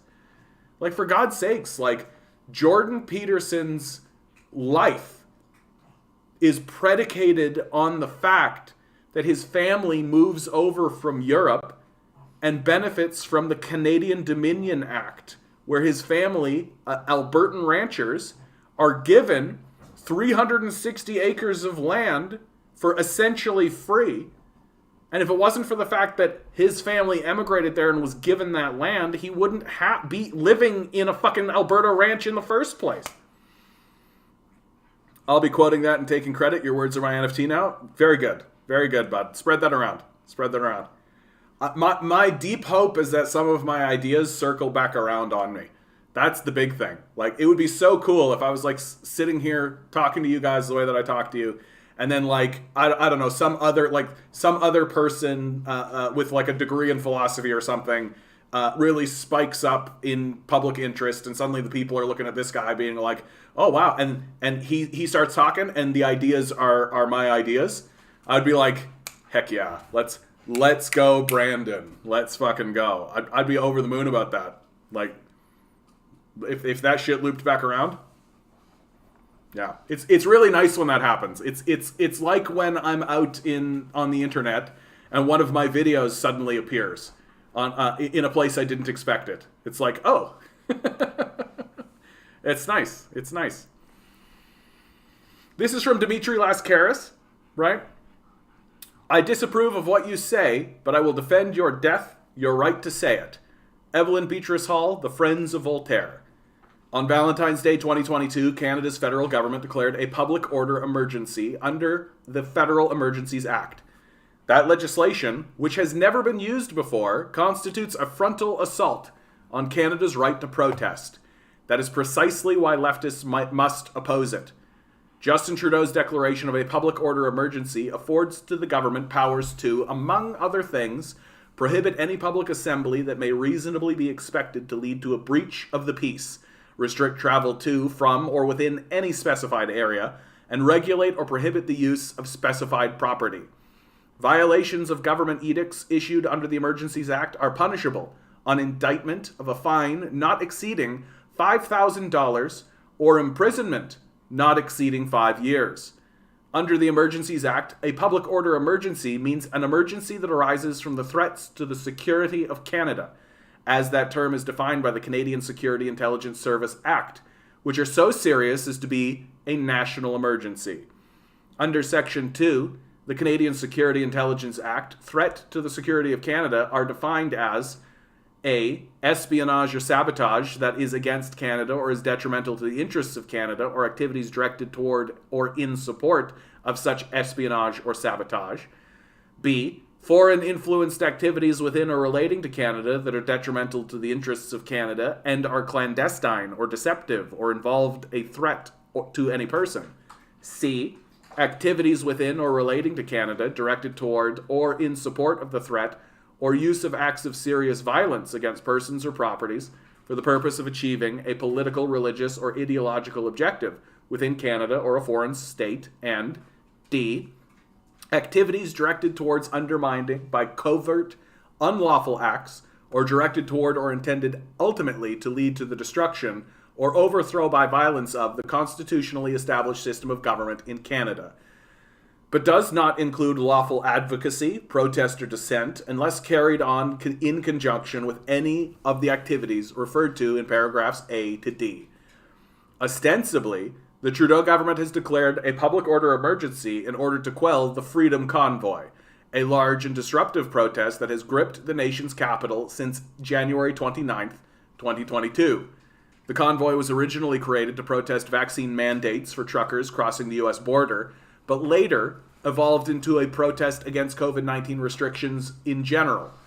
Outside of Ottawa, protests mounted in solidarity with the convoy have blocked or impeded the flow of traffic across the U.S.-Canada border.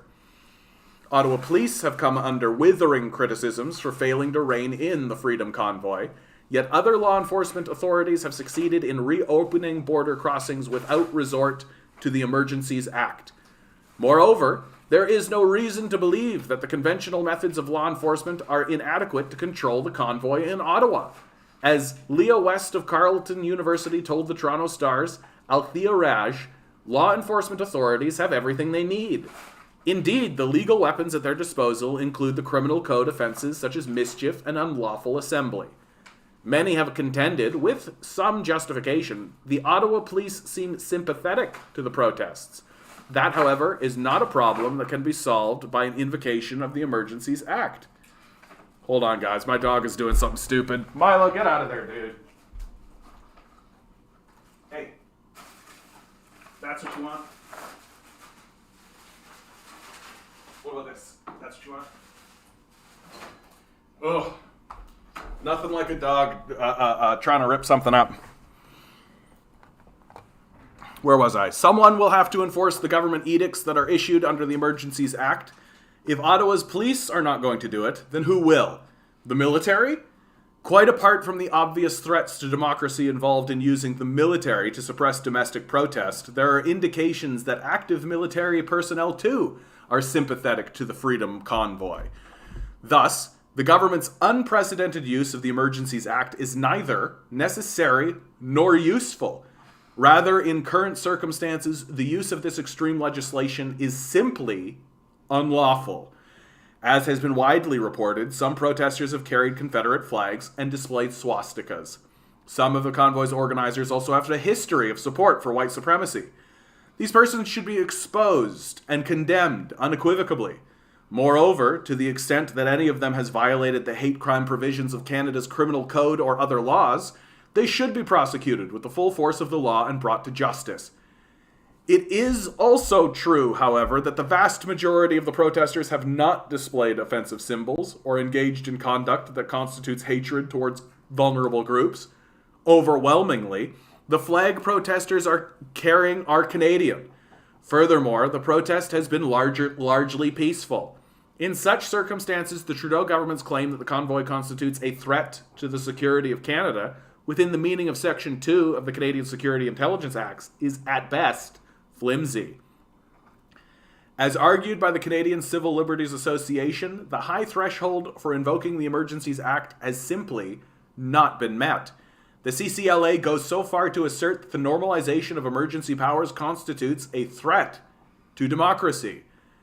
However strongly we leftists may disagree with the objectives, values, or opinions of participants in the Freedom Convoy, if we support the government's use of emergency powers in these circumstances, then it is only a matter of time before the government turns those extraordinary powers against us. That is the last thing we need. It has become increasingly apparent that our political system is fundamentally broken, that massive and relentless civil disobedience is our best and perhaps only hope for salvation of our planet and the creation of a truly just society. If we Canadian leftists endorse this government's use of emergency powers to quell this protest, we may well be dooming our prospects of successfully mounting and sustaining the far more disruptive protests that will be necessary to preserve Mother Earth and to achieve real democracy. Shortly after the Trudeau government issued its emergency declaration, Deputy Prime Minister Chrystia Freeland revealed that under regulations that will be adopted under the Act, banks will temporarily be allowed to freeze personal and business accounts suspected of being used to further blockades without obtaining a court order, and without fear of being sued for doing so. In response to that revelation, left-leaning U.S. political commentator Kyle Kulinski remarked, "Canada is trying to freeze the bank accounts of trucker protests with zero due process and oversight. Calling them terrorists is a precedent that will be used against any and all protests. You have to oppose it, regardless of what you think about the substance of the protests." It is indeed mind-boggling that any serious leftists would trust a liberal or conservative government to use the Emergency Act's radical powers in a democratic and ethical manner. The people who are invoking this law are the same people who are driving us over a climate cliff, the same people who slavishly do the bidding of the U.S. government and the ultra-wealthy, the same people who routinely exhibit contempt for human rights, both at home and around the world. If you trust these people to use the legislation's draconian powers in a democratic and ethical manner, then I know of some swampland in Florida that might interest you. I am quickly going to... I have to go use the bathroom, so this is a good one. Branwen. Got a video here from Branwen, very quickly. Oh, that's a bit long. Nando just talked about the... That's a bit long. Hold on. I know of another one that is... Where are we here? Where are we here? Come on. Where is it? Where is it? Where is it? Where is it? Okay, I'm just going to put something on, because here you go. John, you were in... Here's a great conversation. Vietnam Former CIA agent John Stockwell. And as I understand, you were up country. What years were you there? 73 to 75, right after the troop evacuation, and I came out in the evacuation of April of 75. How long were you with the CIA? 13 years. I was a field case officer, served in Africa and Vietnam, and then eventually on a subcommittee of the National Security Council in Washington. You were in Angola, were you not? Well, I ran the Angolan covert action, but I ran it from Washington. These things are global, and as chief of the Angola task force, my office was in Washington. When did you leave the CIA? March 1977. I left to testify to the Senate and go public and try to write a book, which I did. I'll get into that a little later. I'd like to talk to you about how what kind of experiences one has when one leaves the CIA and begins to talk. It must be very, very interesting. Let's talk about the function of the CIA. I think a lot of us have an impression that all the CIA does is gather intelligence. Intelligence is information, of course. Now, one would think that if you obtained information, it was based upon fact, and if that is so, what did you do with it? Well, one of the four principal functions of the CIA is to gather intelligence and ideally forward it to the president, the users of information, the policymakers, as they say. There are other functions, however, some of them more legitimate than others. One is to run secret wars, the covert action that's written and talked about so much, like what's happening in Nicaragua today from Honduras. This is one of these videos that I highly recommend everybody watch. Like, the CIA is an overt and obvious terrorist organization, right? Like, they're an overt and obvious terrorist organization. And we're just, like, allowing them to rule, right? In regards to Dmitry Lascaris' point here, like, I have seen some sort of counterpoints to it, which is that if governments wanted to use this kind of legislation against leftists, they would anyway. That people have said that this is not precedent setting, but I tend to disagree. There is such a thing as normalization, right? Normalization is the word that I use. And it's a word that I don't see an awful lot of, because I think it's a powerful word for people to understand. That a behavior can simply persist because it's considered normal, right? And that's why I constantly have been saying through this whole process that the evocation of the Emergencies Act is shocking, because it is very, very much...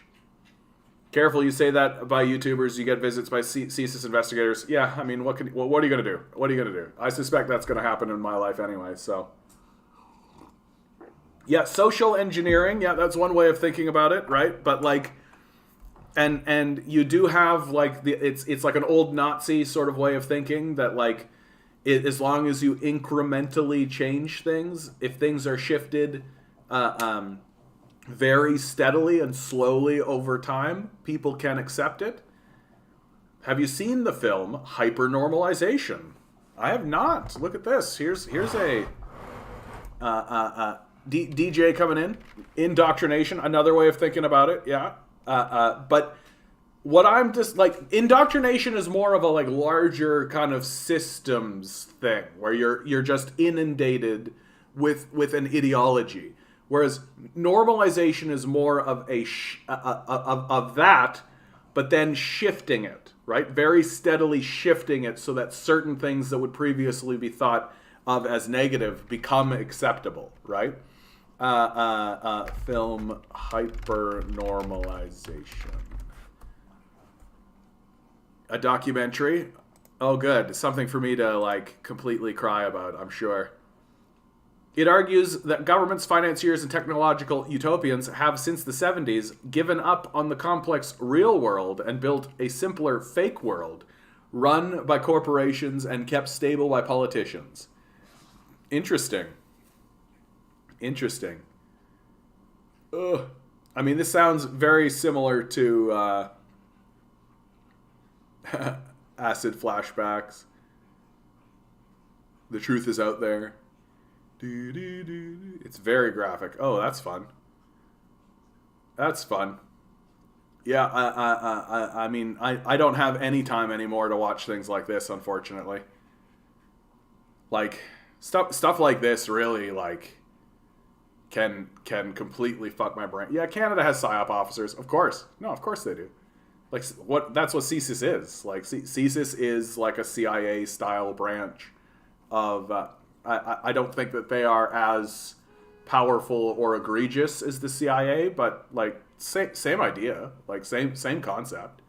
Like, they're not really working on behalf of the Canadian populace. They work on behalf of themselves, right? The War Measures Act was the precursor to the Emergencies Act. It was evoked 3 times before. World War I, it was used to ban 253 publications and classified 80,000 citizens as enemy aliens. Oh, yes. Like, evoking emergency measures can have very serious consequences, right? And, like,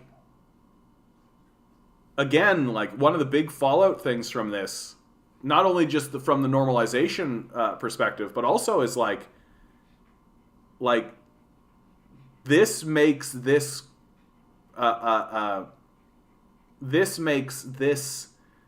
convoy and this whole thing like entrenched in Canadian history now. Like this has gone from being like a blockade or protest movement into like something major, something extraordinarily major. You should look into simulacra and simulation. Is that the simulation theory that we're all living in a simulation? I have looked into that in the past, but my general feeling on it is like, okay, so what if we are? You know what I mean? Like, okay. Like, okay. Like, I'm going to wake up in a vat and be like, oh, it was all a simulation. Like, okay. If that happens, then great. Like, if I just... Like, I remember listening to, like, the simulation people, like, including, like, people like Neil deGrasse Tyson, and, like, listening to them and being like... And other people around them and other people I've talked to would be like, wow, it's so mind-blowing. And like, oh, yeah, it's crazy to think about. I just literally, the whole time, I was just like, so? Oh, no, it's not that. Okay, it's not that. Okay. Okay. Hold on. Then let me just type in simulacra and simulation. Oh, it's like a book. philosophical treatise by the philosopher-cultural theorist Jean Baudrillard, in which the author seeks to examine the relationship between reality, symbols, and society. In particular, the significations and symbolism of culture and media involved in constructing an understanding of shared existence. Simulacra are copies that depict things that either had no original or that no longer have an original.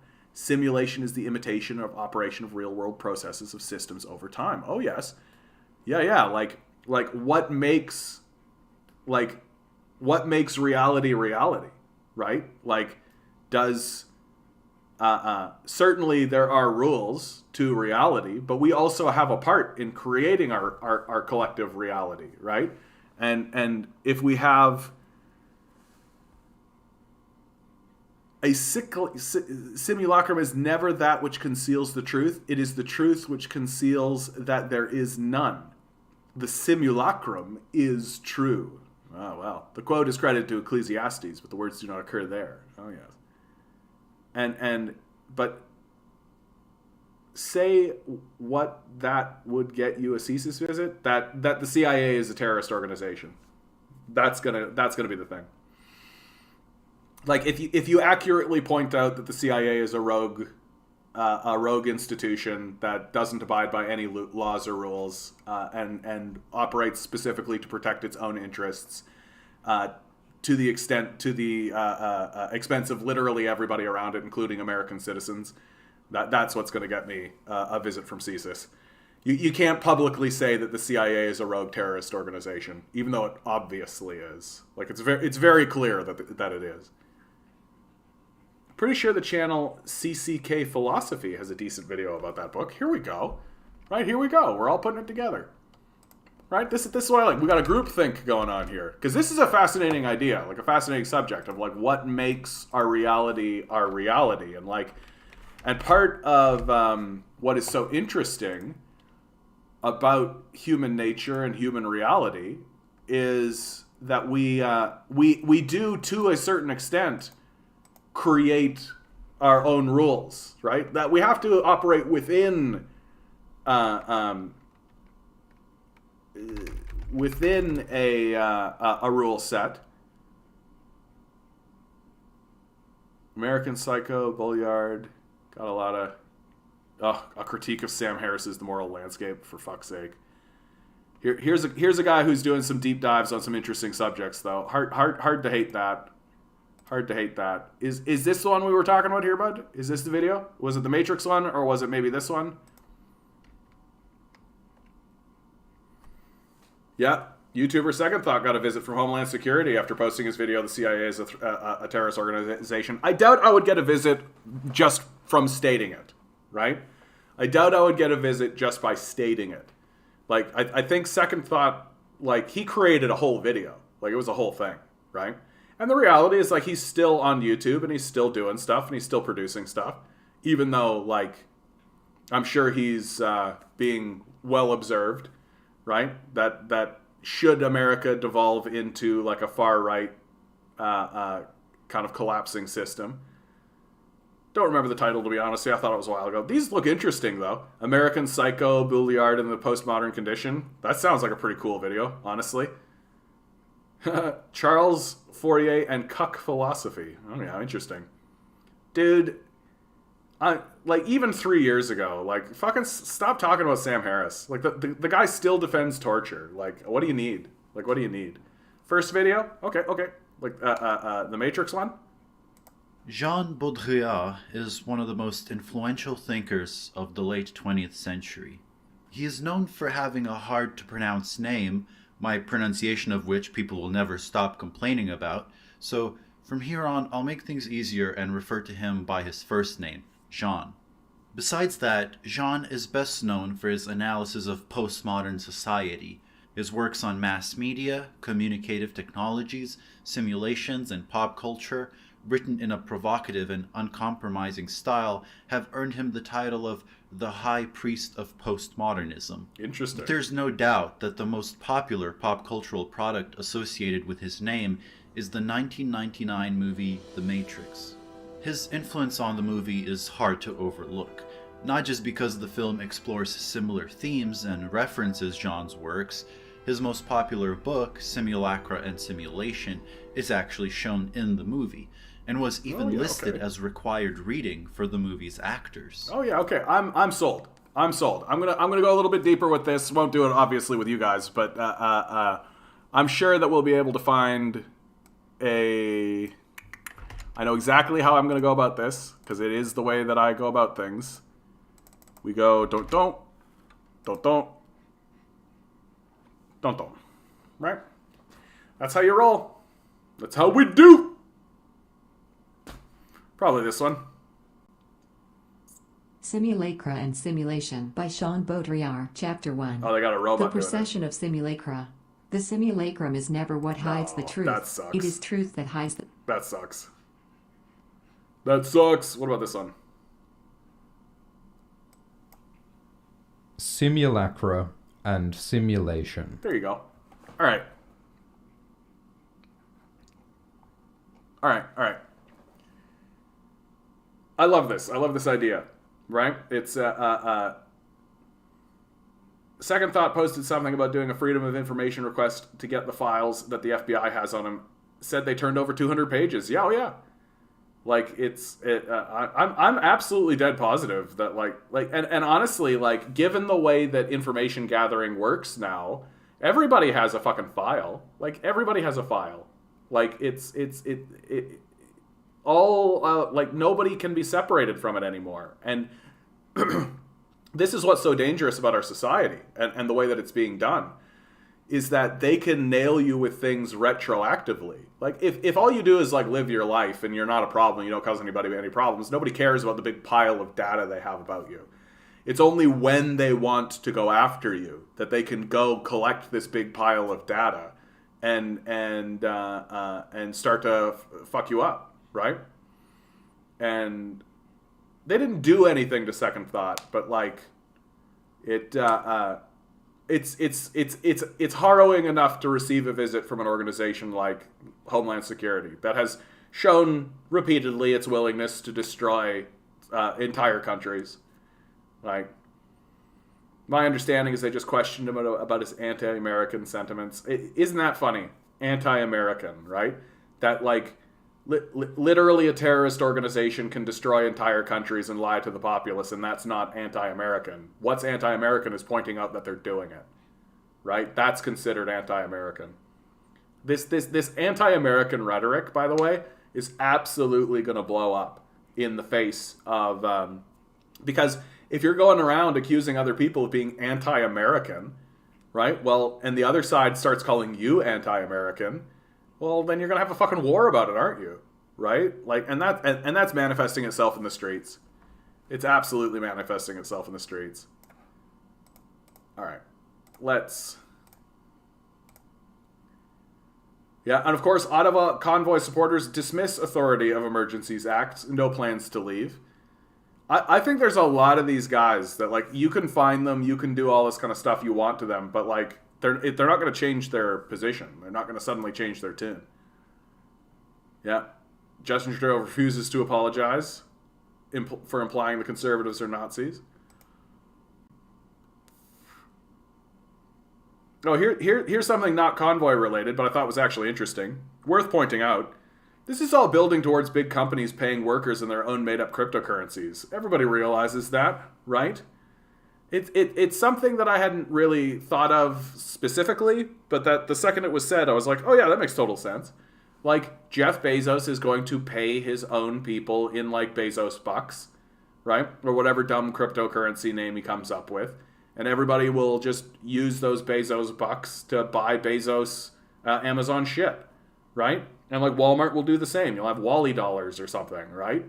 And, like, you won't be able to use Wally dollars in the Amazon store. You'll have to use it in the Walmart store. So everything will become, like, its own insulated thing, which is only going to continue to reinforce the state of feudalism that we find ourselves, right? And in this way, the, like, techno-feudalism will continue to spread. Because if you're a worker at Walmart and you get all these, like, there's no point actually trying to save Wally dollars, because they don't transfer, right? If you leave and you go start working for Bezos, right? Well, you're going to get Bezos bucks instead, and your Wally dollars aren't going to be good for Bezos bucks, right? What was that about conservatives being Nazis, says Justin Trudeau. So Trudeau said in the House of one of the MPs that the conservatives are standing with people who fly swastikas. That's the direct statement, which of course the conservatives aren't going to let go of, right? Like that's quite an aggressive statement, especially coming from somebody who's actively funding Nazi groups, right? Isn't that like the town that owned entirely by a corporation? Yeah, forget the name, but it's very much like the company stores from the period of coal mining. Here's a good opportunity. Let's get some music into the conversation, right? So during the not the colonial period. I mean, it was partially the colonial period, but and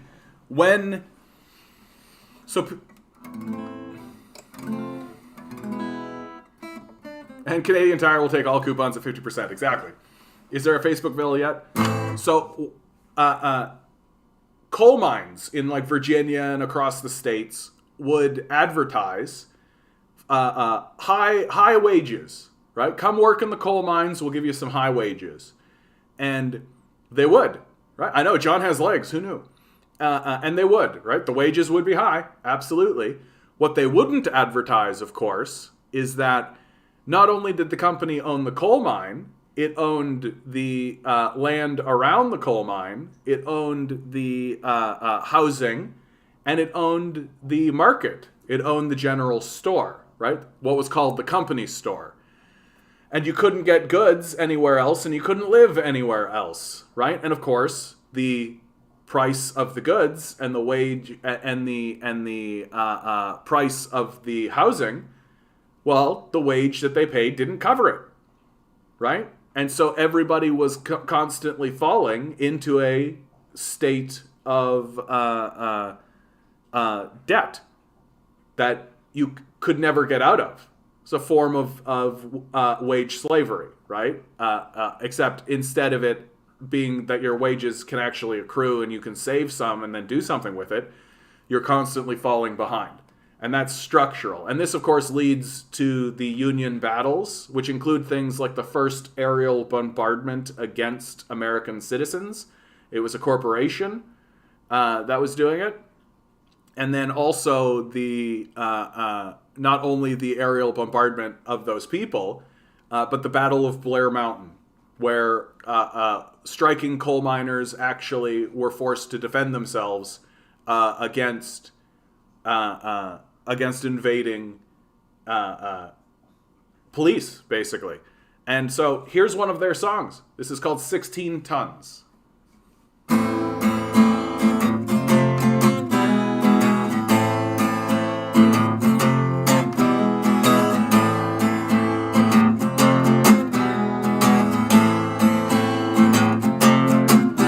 Some people say a man is made out of mud. Poor man's made of muscle and blood and skin and bone, and a mind that's bad and a back that's strong. You load 16 tons, and what do you get? Another day older and deeper in debt. St. Peter, don't you call me? I can't go. I owe my soul to the company store. If you see me coming, you better step aside. A lot of men didn't and a lot of men died. I got one fist of iron, the other's of steel. The right one don't get you, the left one will. You load 16 tons, and what do you get? Another day older and deeper in debt. St. Peter, don't you call me, 'cause I can't go. I owe my soul to the company store. Well, poor man's there to suffer and bleed, to pay for a rich man's wealth and greed. Take this here shovel, get down in that earth. The money you make me, that's all that you're worth. You load 16 tons, and what do you get? Another day older and deeper in debt. St. Peter, don't you call me, 'cause I can't go. I owe my soul Whoa, you load 16 tons, and what do you get? Another day older and deeper in debt. St. Peter, don't you call me, 'cause I can't go. I owe my soul to the company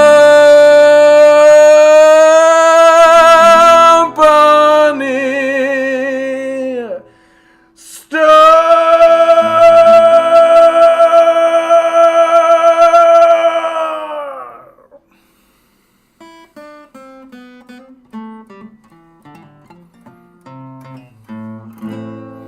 All right, DJ, what have you been saying? Research Canadian history, conservative fascist, the swastika and the maple leaf, fascist movements in Canada in the 30s, for sure. Arcand had some good friends in the Senate, notably the Speaker, Senator P.E. Blondin, who consistently urged Bennett to finance Arcand's papers more generously. And remember, Bennett was the prime minister who actually rounded up communists, right? It was under Bennett that Tim Buck was arrested, along with 7 other communist figures, and imprisoned for about a year, if I recall correctly, right? Literally just rounded up for being communists. And that happened under Bennett. Adrian Arcand was a Canadian journalist who led a series of fascist political movements between the 1929 and his death in 1967. During his political career, he proclaimed himself the Canadian Führer. Richard Bedford Bennett, first Viscount Bennett, PC, was a Canadian lawyer, businessman, politician, served as the 11th Prime Minister of Canada from 1930 to 35. He led the Conservative Party from 27 to 38. Pierre Edward Blondin, Party, Conservative, Party of Canada, former Speaker of the Senate constituency. Conservatives were definitely funding the fascist movement in Canada during the 1930s, for sure. I don't have that song on my Bandcamp. I should get it. I got too many fucking irons in the fire, dude. I'm reading books. I'm doing this channel. I'm doing this, that, and the other thing.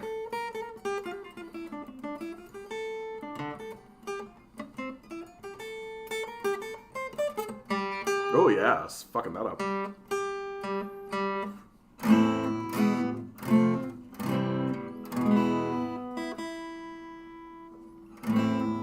Tune this thing. I recently restrung it, and guitars don't like to they don't hold their tune at first. Let's tune this thing. Sorry guys, we're gonna tune the guitar. Guitar tuning, super exciting content. Super exciting content. Super exciting content. Tuning guitars. I thought people like having freedom of speech. After all, we put freedom of speech in our Charter of Rights and Freedoms. It pays to remember that the Charter of Rights and Freedoms is actually a very new document, right? Historically speaking, it's Pierre Elliott Trudeau, right?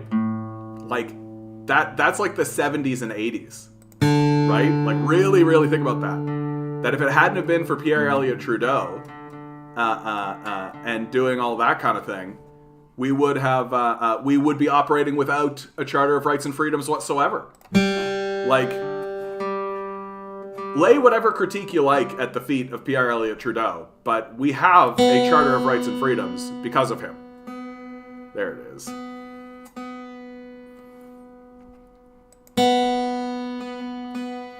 Like, there's a reason why Justin Trudeau is the Prime Minister of Canada. It's because his father was so influential and important. Like a very historically important figure. And you can't deny it. Like, that's the thing. Like, you just can't deny it.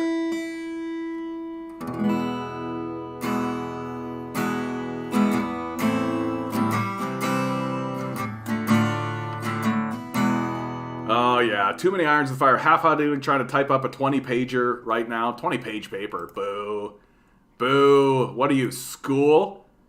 School is lame. I'm gonna play a more silly one right now for fun. Let's see if I can remember.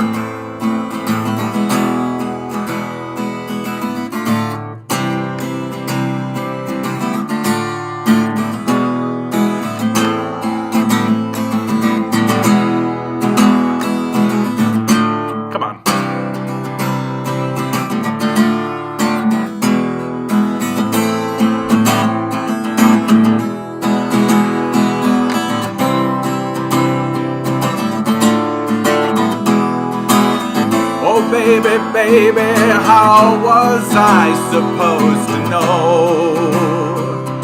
Something wasn't right here, oh pretty baby, I shouldn't have let you go. Now you're out of sight and show me how you want it to be. Tell me babe, I need to know now what we got. My loneliness is killing me. I must confess I still believe when I'm not with you I lose my mind. Give me a sign, hit me baby one more time.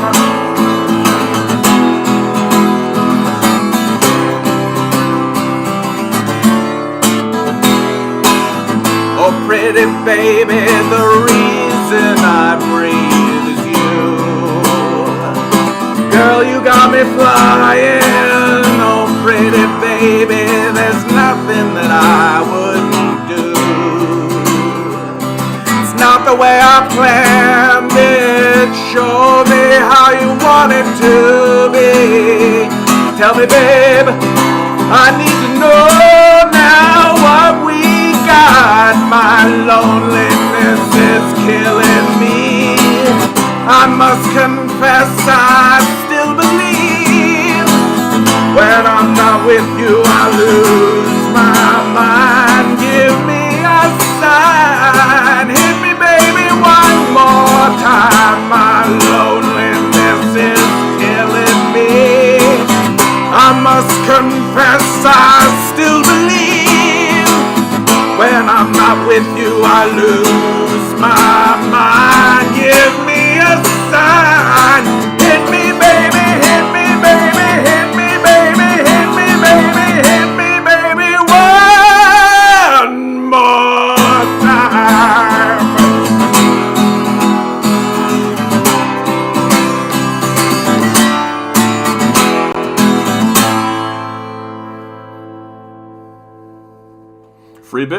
Free Britney, baby. Free Britney.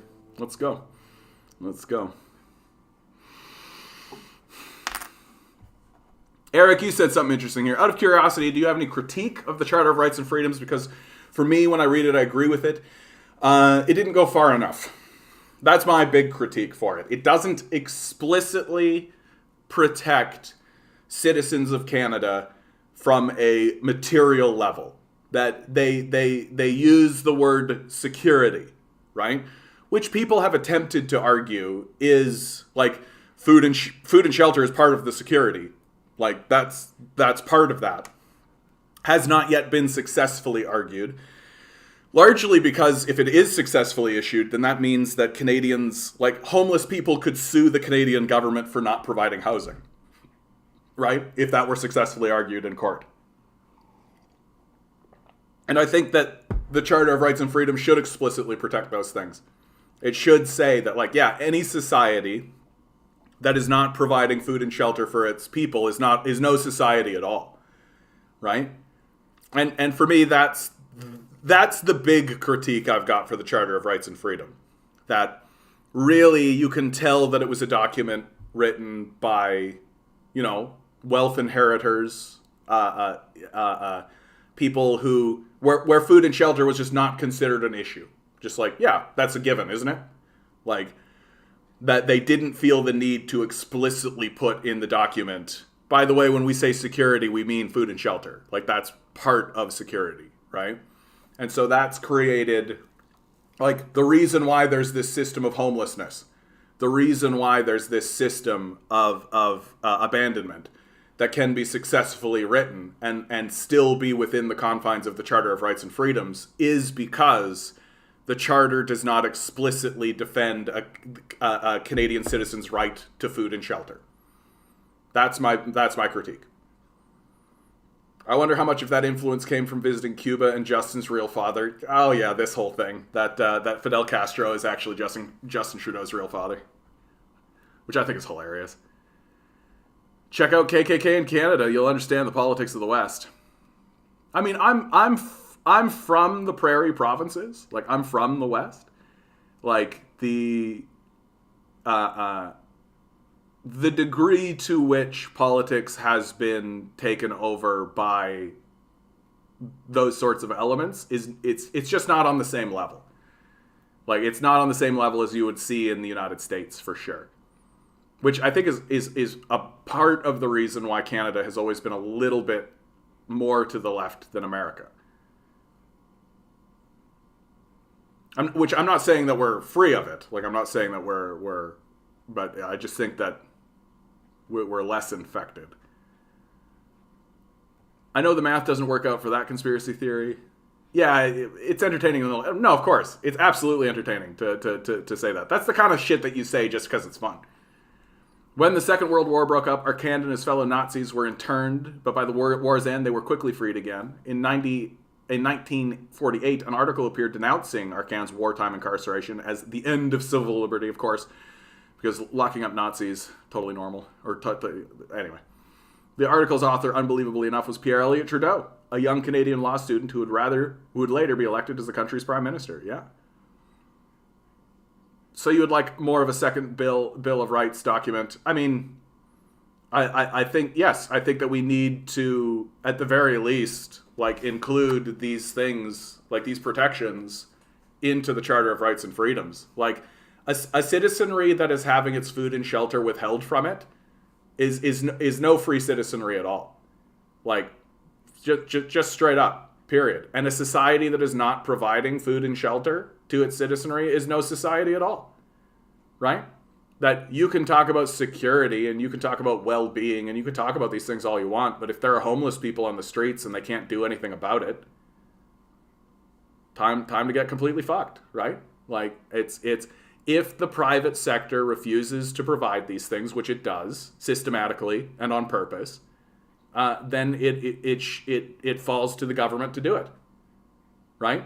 And citizens should literally be able to sue their government, should literally be able to say, hey, this is enshrined in our Constitution, this is part of the Charter of Rights and Freedoms, that we have access to food and shelter, and you're not providing it.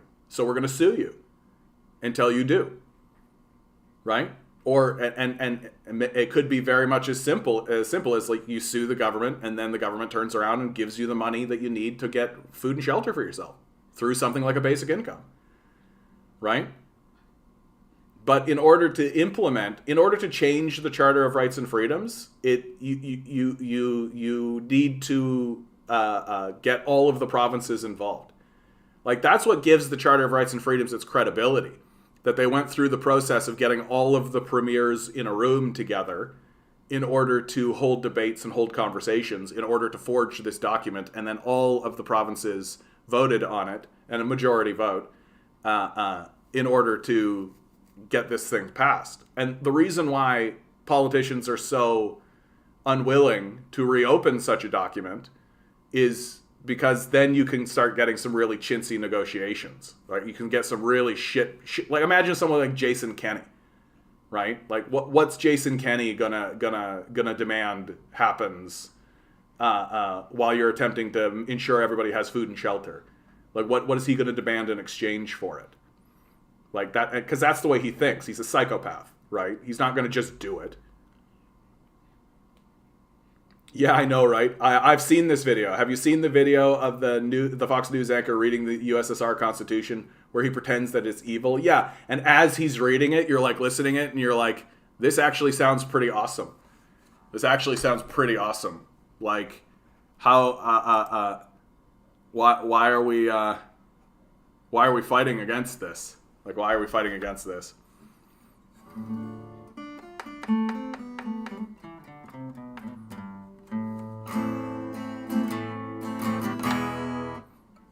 You know what I want to play?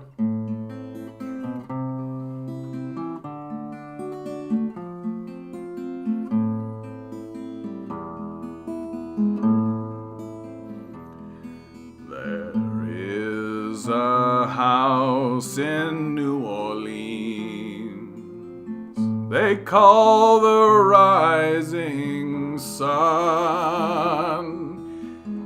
Been the ruin of many a dear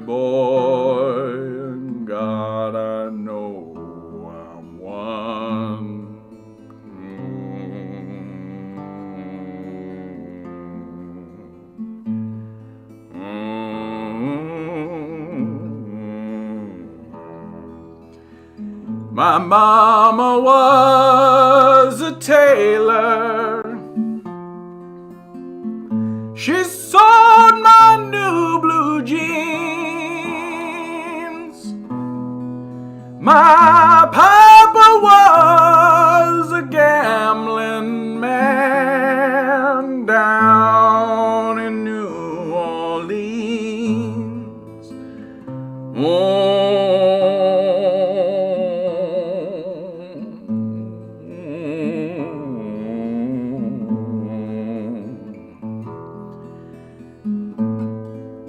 The only thing a gambler needs is a suitcase and a gun.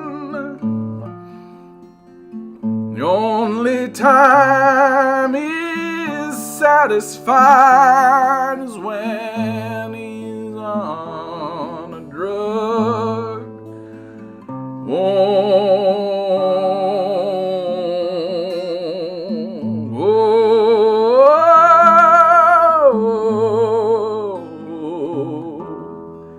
I got one foot on the platform,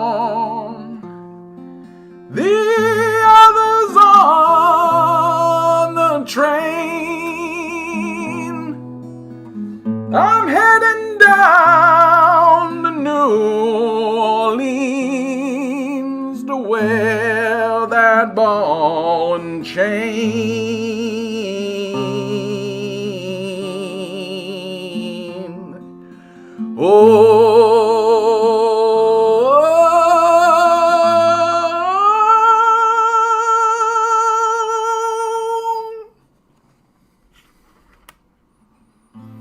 Oh, yeah. Johnny Cash. I'm somewhat familiar with that song, so I think I could probably fake it. God'll cut you down. Let's do chords. Sooner or later, God'll cut you down. Sooner or later, God'll cut you down. Like all great Johnny Cash songs, they're actually real straightforward, right? You basically just... Let's see if I can... I'll probably need to capo this. You can run on for a long time. Run on. That can't be right. But he's saying basically play an E minor.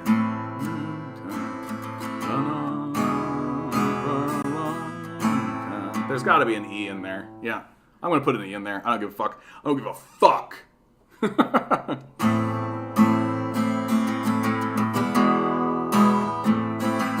You can run on for a long time. Run on for a long time. Run on for a long time. Sooner or later, God'll cut you down. Sooner or later, God'll cut you down. Okay, that needs to be capoed for sure. Johnny Cash is a low baritone, right? Almost a bass, right? And in fact, in some of his songs, he sang bass. So I am not. You can run on for a long time. Run on for a long time. Run on for a long time. Sooner or later, God'll cut you down. Sooner or later, God'll cut you down. Go and tell that long-tongued liar. Go and tell the midnight rider. Tell the rambler, the gambler, the backbiter. Tell him that God's gonna cut him down. Tell him that God's gonna cut him down.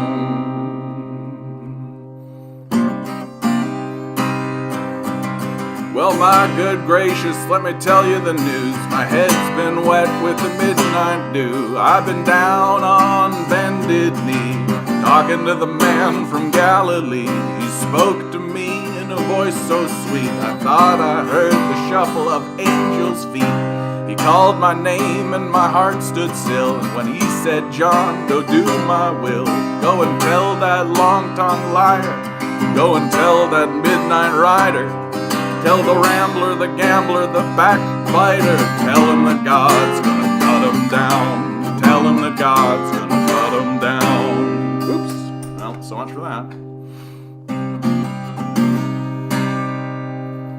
You may throw your rock and hide your hand, working in the dark against your fellow man.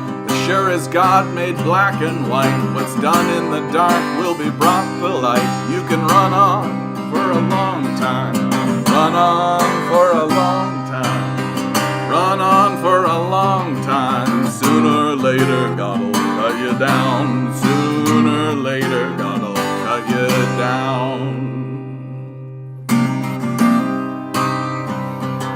Go and tell that long-tongued liar. Go and tell the midnight rider.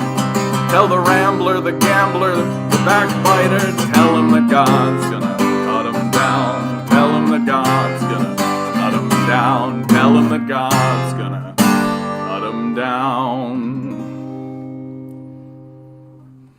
Sooner rather than later, I hope. That Quebec never signed. Yep, the provinces voted when Levisque was in the Rude. Bad faith. Yep, that's true, Harry. Absolutely, you're right. You're absolutely right on that. That's why it gives a lot of credibility when the current leader, Blanchet, says that Quebec is a nation within a nation, because it never even voted, right? It never signed. It never ratified the Constitution. And it wasn't really a part of it, really. So, I mean, it's, you know, the Quebec situation is very interesting. Oh, well, thank you very much, Ligon. I appreciate that, bud. I had a conservative trying to argue with me and argues about his personal responsibility. It's always this, right? It's always just like, it's up to you, right? Like, as if, like, only a conservative can stand on hereditary land that was given to their families in the largest government handout in the history of the nation and say that it's all about personal responsibility. Like, this is the level of how deeply we've degraded as a people, right? That most of these conservatives are major beneficiaries of enormous government handouts. If you are living in the prairie provinces, if you are living throughout the Midwest, if you are living across all of the flyover states, right? All of that, right? The Canada Dominion Act, and also I forget it's like the Homesteaders Act. That's what it was. The Homesteaders Act, right? You could literally emigrate if you are a white British man. Let's be real clear. The legislation is very clear. If you are a white British man, you get to emigrate to the prairies, right, throughout America and Canada, and receive, for almost nothing, an administrative fee, the equivalent of like $100 by today's money. You could receive 360 acres of free land. Right? 360 acres of free land. Like, visualizing 360 acres.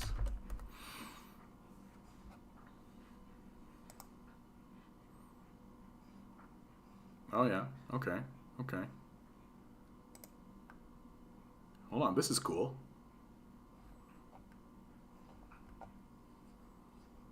So, like, this is actually great. This is perfect. So that's the country of Grenada. Right? You literally, or here you go, the U.S. Virgin Islands. You are given about the same amount of land as the U.S. Virgin Islands. For free. For just going out there. Right? And I've said this to conservatives, and conservatives like to double down on this and be like, well, I still had to work. Well, still have to do it. I'm literally look at them and like, you get that like all you have to do is clear cut that land and you're rich, right? Like you don't need to like come forward with a big major plan. You don't need to have like a big fucking thing, right? That like if all you did was you moved out to the prairies and took your 360 acres and just clear cut it and sold the lumber, you'd be rich, right? And it's from this basis that all of these Westerners, so that land gets passed down the line, right? And I know this is true because this is my family's story, right? This is the story of all of the families that moved out to these regions, right? And who are these people supporting and how are they voting now? Conservative. And what are they all saying? Personal responsibility. Well, that's a very convenient narrative to have. It's a very convenient narrative to take, that it's all about personal responsibility while you are standing on land that was bequeathed to your family through the largest government handout in the history of the nation. There hasn't been a larger handout than this ever in the history of the nation. So it's simply an incoherent position that is born out of basic convenience more than anything. And what it shows you more than anything is that these conservative types don't even know their own family history, right? Because anyone living in the prairie provinces and across the Midwest is a beneficiary of this. If they have land, if they are a rancher or a farmer or any of that kind of stuff, talking about personal responsibility, just start asking them where their land came from. Right? Oh, my daddy gave me the land, is the response. Oh, so don't you think that that has something to do with a system? Don't you think that there might be a system in place that bequeathed upon you that land? Do you think everybody got land from their daddy? Is that what you're saying? Right? So when these guys talk about personal responsibility, it is just a way to dismiss you. It's just a way to not honestly engage in the conversation. And you know they're not honestly engaging in the conversation because they're not honestly engaging in their own family history. And their family history is that they moved from Europe into the prairie provinces or into the Midwest and was given 360 acres of free land to do what they would with it, right? As long as they worked it, which includes things like clear cutting it or like tilling the ground and farming it, right? And that's about personal responsibility. Well, man, I could be super personally responsible if somebody gave me 360 acres of free land. Yeah, man, if somebody gave me 360 acres of free land, I'd be the most personally responsible person you'd ever see in your fucking life. And this is where these Jordan Peterson types disconnect from reality. Because, incidentally, that's the trajectory for Jordan Peterson as well.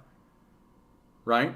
So they're so hysterically out of touch with even their own basic family history that they can literally walk around telling other people that they are where they are at because of personal responsibility while being the primary beneficiaries of the largest government handout in the history of the nation. Shocking. Explains a lot about why we are where we are. Because you have like 30% of the populace voting along these absolutely incoherent lines. Just utterly disconnected from even their own basic history. Like, forget about even getting into the conversation about like, hey, this land was stolen from First Nations people, right? That land didn't just like manifest itself, right? That it was taken from a people who were already here. Forget about that. They don't want to even talk about that, right? Well, then don't talk to them about that. Be like, hey, how did your family get that land? Oh, it was literally just a government handout. But we're not supposed to talk about that. It's not part of the conversation, right? It's just pull yourself up by your bootstraps, right? Just pull yourself on your bootstraps and go work on that free parcel of land that everybody must have, right? I was given free land by my parents, so clearly you must be given free land by your parents too, right? And you just must be fucking it up. Like this is essentially what they're saying, right? And so it's become incoherent, and no one is willing to bring it up. It challenges the narrative that their ancestors, the settlers, were self-made. And nobody is trying to say that the settlers didn't work. Like, nobody's trying to say that they did, but like, the opportunity was amazing. Like, what an amazing opportunity. Like, people were willing to get into a boat and travel in a boat for 6 weeks in a fucking shitty-ass boat that people didn't survive and shit. Like, it was brutal. Like, traveling across the ocean for a period of time, like crazy. Insane that people did this. Like, insane. But if you're telling me that on the other side of it, there's 360 acres of free fucking land, yeah, fuck yeah, I'm going to do it. And you want to know why? Because it's the opportunity, right? That's what these guys don't want to talk about. Like, they all want to treat it like, oh, it's all just personal responsibility, as if opportunity isn't part of the conversation, right? And straight up, like, you show up on 360 acres of land, yeah, the first thing you're going to do is clear cut it. Like, that's the first thing you're going to do. You're going to chop down all the lumber, and you're either going to use the lumber for your own accommodations, or you're going to sell the lumber, right? How do you think these guys got cattle and shit? Like, how do you think they started? Like, how do you think they actually got the whole process going? They clear cut the land and sold the lumber. Like, and what's so annoying about this one is that it's literally the story of everyone who lives in these places. It's the history of all of these people. If you are a settler, if your family were settlers, you were given this opportunity, this incredible opportunity, so that in a couple of generations, your kids could turn around and tell impoverished immigrants and people who don't have land, just bootstrap yourself, right? Yeah, they talk jobs, never opportunity. Well, and like, fuck the jobs thing. Like, it drives me, like, I hate it. When politicians start talking about jobs, I'm literally like, jobs is the code word that they use for wage slavery. Like, why do we want more of these wage slave jobs? Like, I don't get it. Like, where's my land? Like, where's my free fucking land? Where's my parcel? Where's any of that? Oh no, get fucked. Right, get fucked. You need to sell yourself into wage slavery to a billionaire who became a billionaire because his daddy figured out. Like, you find out that his daddy was like a monarch. Like, literally, the richest guy in Canada is a literal monarch. His official title is the third Baron of Fleet. Right? And, like, yeah, so he took his vast riches that he was born with, because he's a fucking monarch, and started buying up land. Like, it doesn't take a fucking, like, billionaires are treated as if, like, oh my god, they're so smart and so genius. And so it's not hard to figure out, I have more money than I know what to do with, and I'm going to buy up a bunch of fucking land.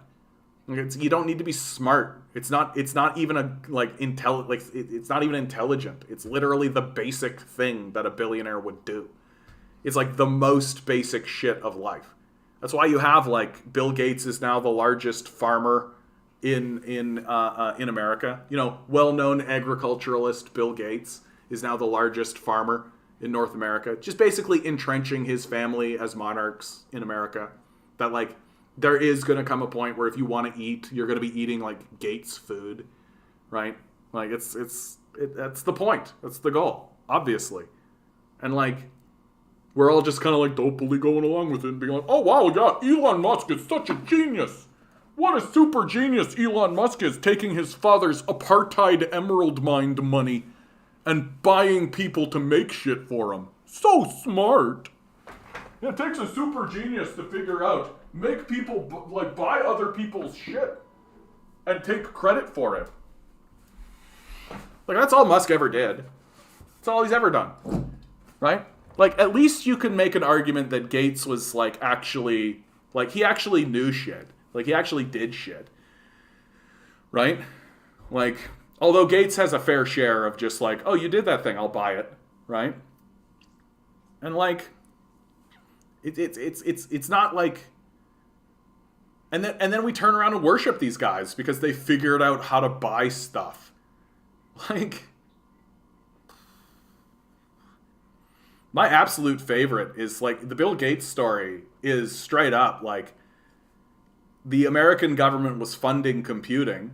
So the public were funding computing for, like, 100 years before Bill Gates showed up. And then what did Bill Gates do? He took all of that research, basically put it in a box and sold it, and, like, suddenly he's considered, like, this super genius. It's like, what are you fucking talking about? Like, it's, you took the research of the nation... And right when it was going to become like this profitable thing that the nation could have benefited from itself, you just wedged yourself between the populace and the product, the way that capitalists do, right? It's just parasticize the system.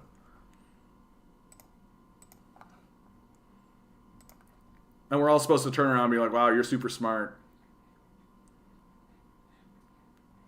I don't know who needs to hear this, but the ruling class will use force against the left whether or not we protest its use against the right. And the right will not come to our defense when it's our turn. That's an interesting take, and there's truth to it, I do think. I just don't think people really understand the extent, like the overwhelming power of the Emergency Act, right? Like, it really does, like, let the government off the hook. That they can basically do what they like and what they want. And so we should be very suspicious of its usage at all. Especially by a political party that actively funds neo-Nazi groups. Right? Like, we should be very suspicious when a government that funds neo-Nazi groups uses emergency powers like this. All right? This is how you lose democracies. Like, this is how democracies are overthrown internally. Right? Like, how much longer until the Trudeau government is just literally like, no, it's an emergency. We can't have an election. Right? And just as long as his own people are, like, bobbing their heads and going along with it.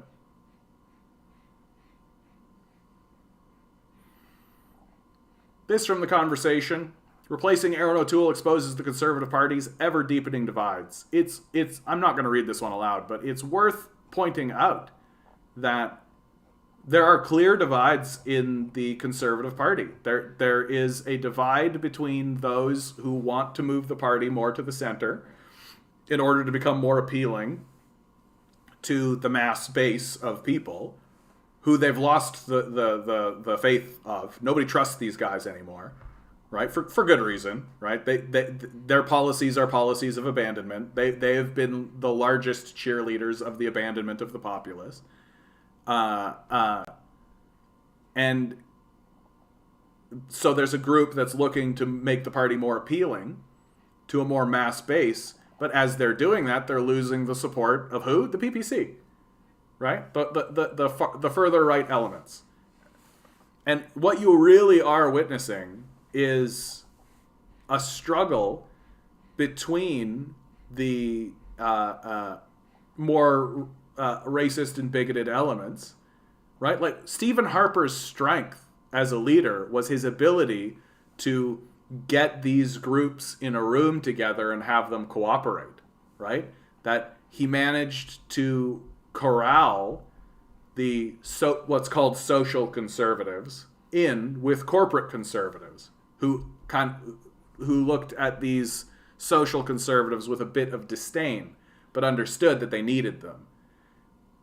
But now that's starting to fray a little bit, and that's starting to fall to the side, with figures like Maxime Bernier pulling lots of voters away from the Conservative Party. Like, O'Toole lost voters. They didn't lose seats, but they lost voters, right? And so now, with the ouster of O'Toole, that is essentially a defeat of the people within the party who wanted to move it closer to the center. And almost immediately, the party has swung back over to the right. They've eliminated any policy ideas in regards to climate change. That I'll be very, very surprised if they actually come forward with a climate change policy that makes any sense whatsoever. Like, or even if they acknowledge its existence, frankly. Like, they are yet as a party to acknowledge the existence of climate change. Really, really, really think about that one, right? As Aaron O'Toole was trying to, like, his platform was a carbon tax, right? He was in favor of that. He was acknowledging that climate change was real, right? The party wasn't. And it never has. And so Aaron O'Toole was the aberration. Now the party is falling back into fantasy, right? And this is an accurate critique of the Conservative Party. It's fair to say that if you're going to deny the existence of climate change, and if you're going to pretend as though you can continue doing nothing about it, that you are living in a fantasy world, right? Like, if somebody was kicking in your door, like, it would be like somebody's kicking in your door and you're just, doing your dishes, pretending like it's not happening. Like, that's really what it's like. And this isn't the kind of leadership we need in this country.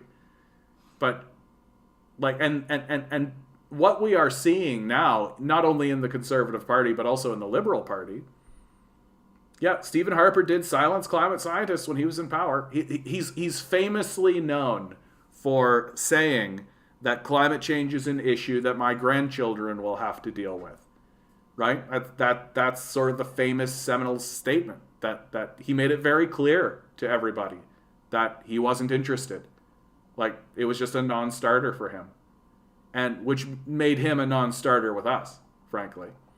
And it's what is I think it's probably my most controversial take, what I'm about to say right now, and I haven't taken heat for this, but I know it is my most controversial take.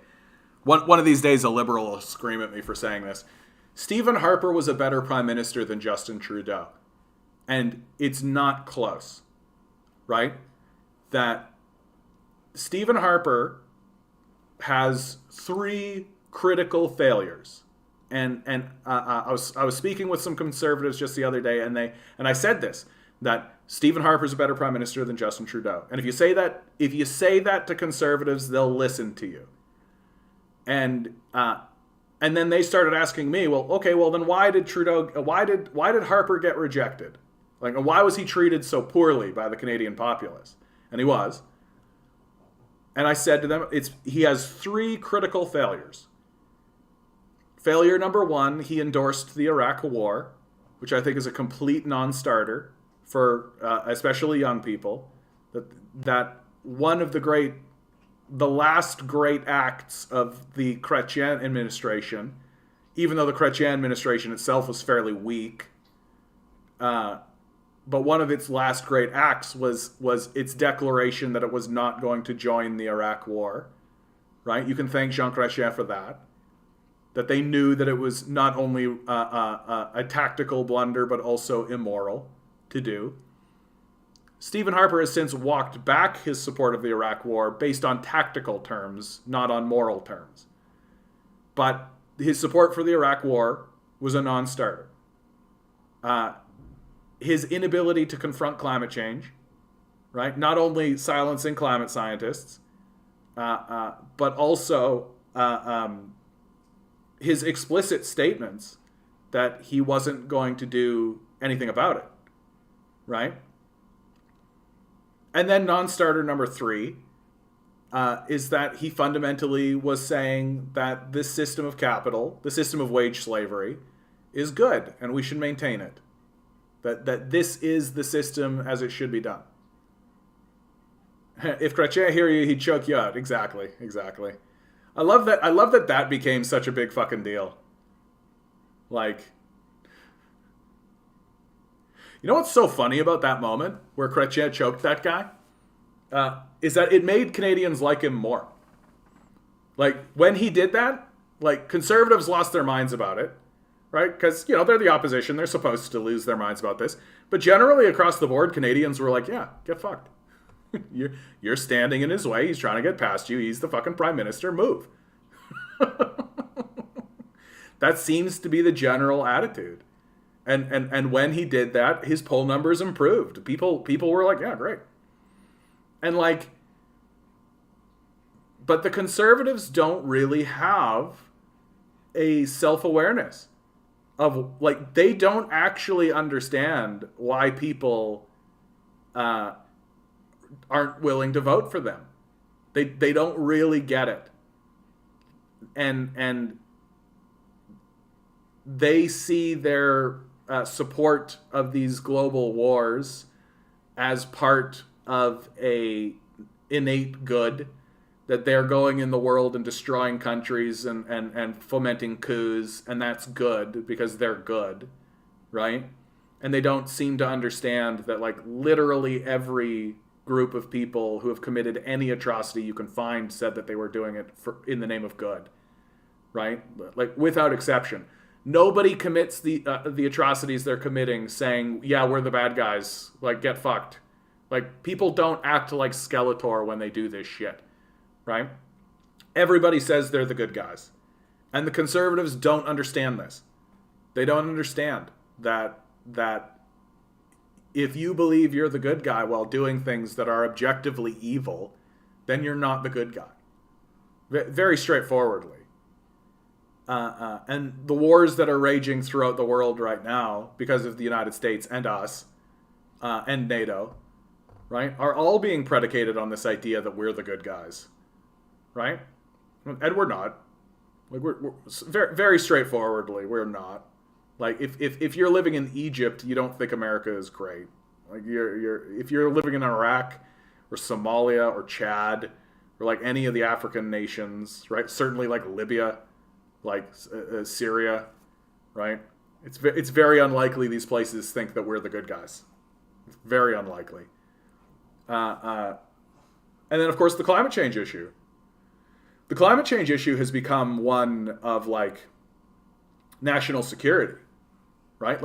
That is how I view it now. It's no longer I'm giving up on the argument that something must be done for future generations. Something must be done to protect Mother Earth. All of these arguments, Conservatives don't give a shit about that stuff at all, right? What do they care about? National security. Well, you know what a national security risk is? Cities burning down. But I would say that that's a national security risk, right? Yeah, Yemen. Yeah, of course, Yemen, right? It's a national security risk to have the sun burn your towns down.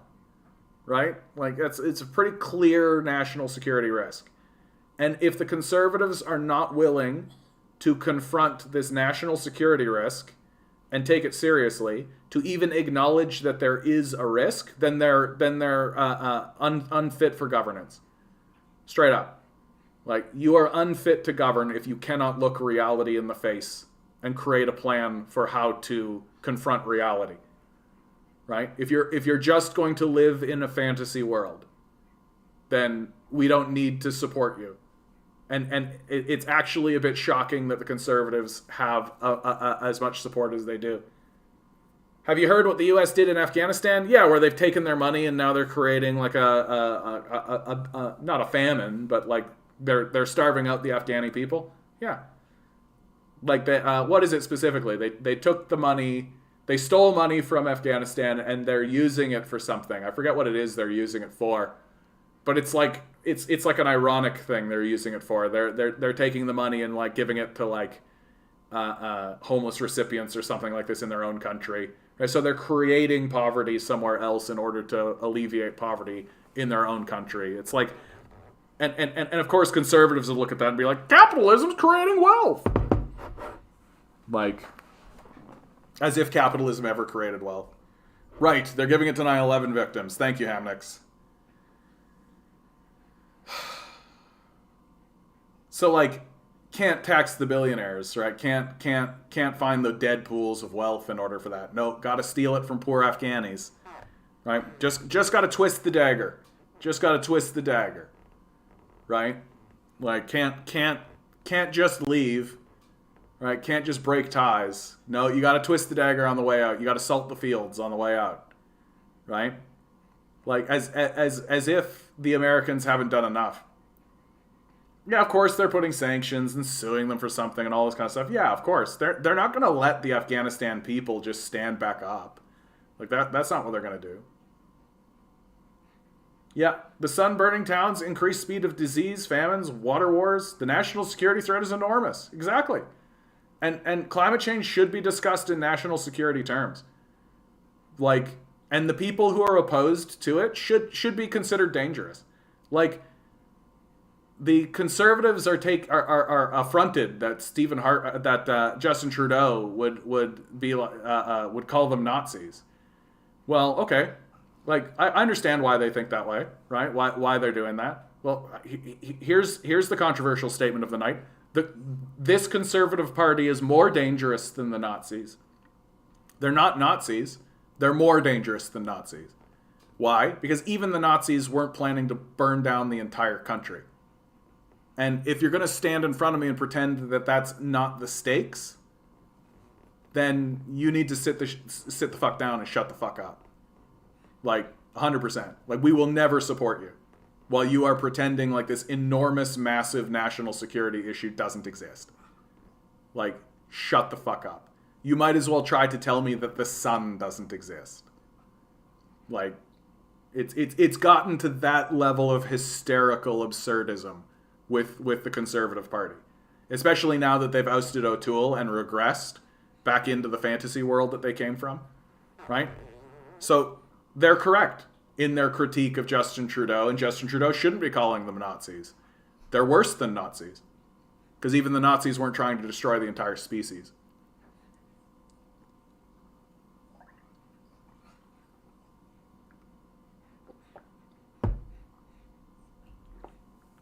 As the country with the most fresh water, we got a big target on us when the water wars begin. Yep. Another senseless war for no reason whatsoever. Like, what's so funny about the coming water wars, and it's absurd, right, is that the energy and the money and the finances that we're going to put into that, with all of that, we could use that money to fund desalination technology. Like, literally, the ocean is water, right? Why can't we drink it? It's got salt. Okay, yeah, so you can't drink that. Well, okay, but we could desalinate it, right? That is actually a process that currently exists. You can desalinate the ocean water, and then you have water that you can drink, and you also have salt, right? Like, this is something that you can do. It's just expensive to do on a mass scale project. And so instead of funding research or funding the building of these desalination plants so that we always have access to water because there's fucking oceans of water, right? What are we going to do? We're just going to drop bombs on each other. Like, we're so fucking stupid. Like, it's beyond stupidity at this point. Like it's stupidity on purpose. It's purposeful stupidity. We want to be stupid. We're happy with how stupid we are. We look at how stupid we are. We say, yes, that's stupid, and boy, do I love it. Like, we're at that level. Half to 9/11 victims, half to humanitarian relief in Afghanistan. Yeah, kickbacks to NGOs. Exactly. Okay, guys, I think with that, we've reached the end of this one. A really impassioned conversation about the nature of this convoy, the extremity of using the Emergency Act, and really, I think we can all culminate and come together on one simple statement: fuck Trudeau. All right, guys, always remember, you are a quantum being, walking around in quantum energy. These billionaires are spending hundreds of billions of dollars in the effort to make sure that you never realize it. Because then you might get that you're not actually a commodity after all. Rebel, revolt, repent. Good luck. We're going to need it.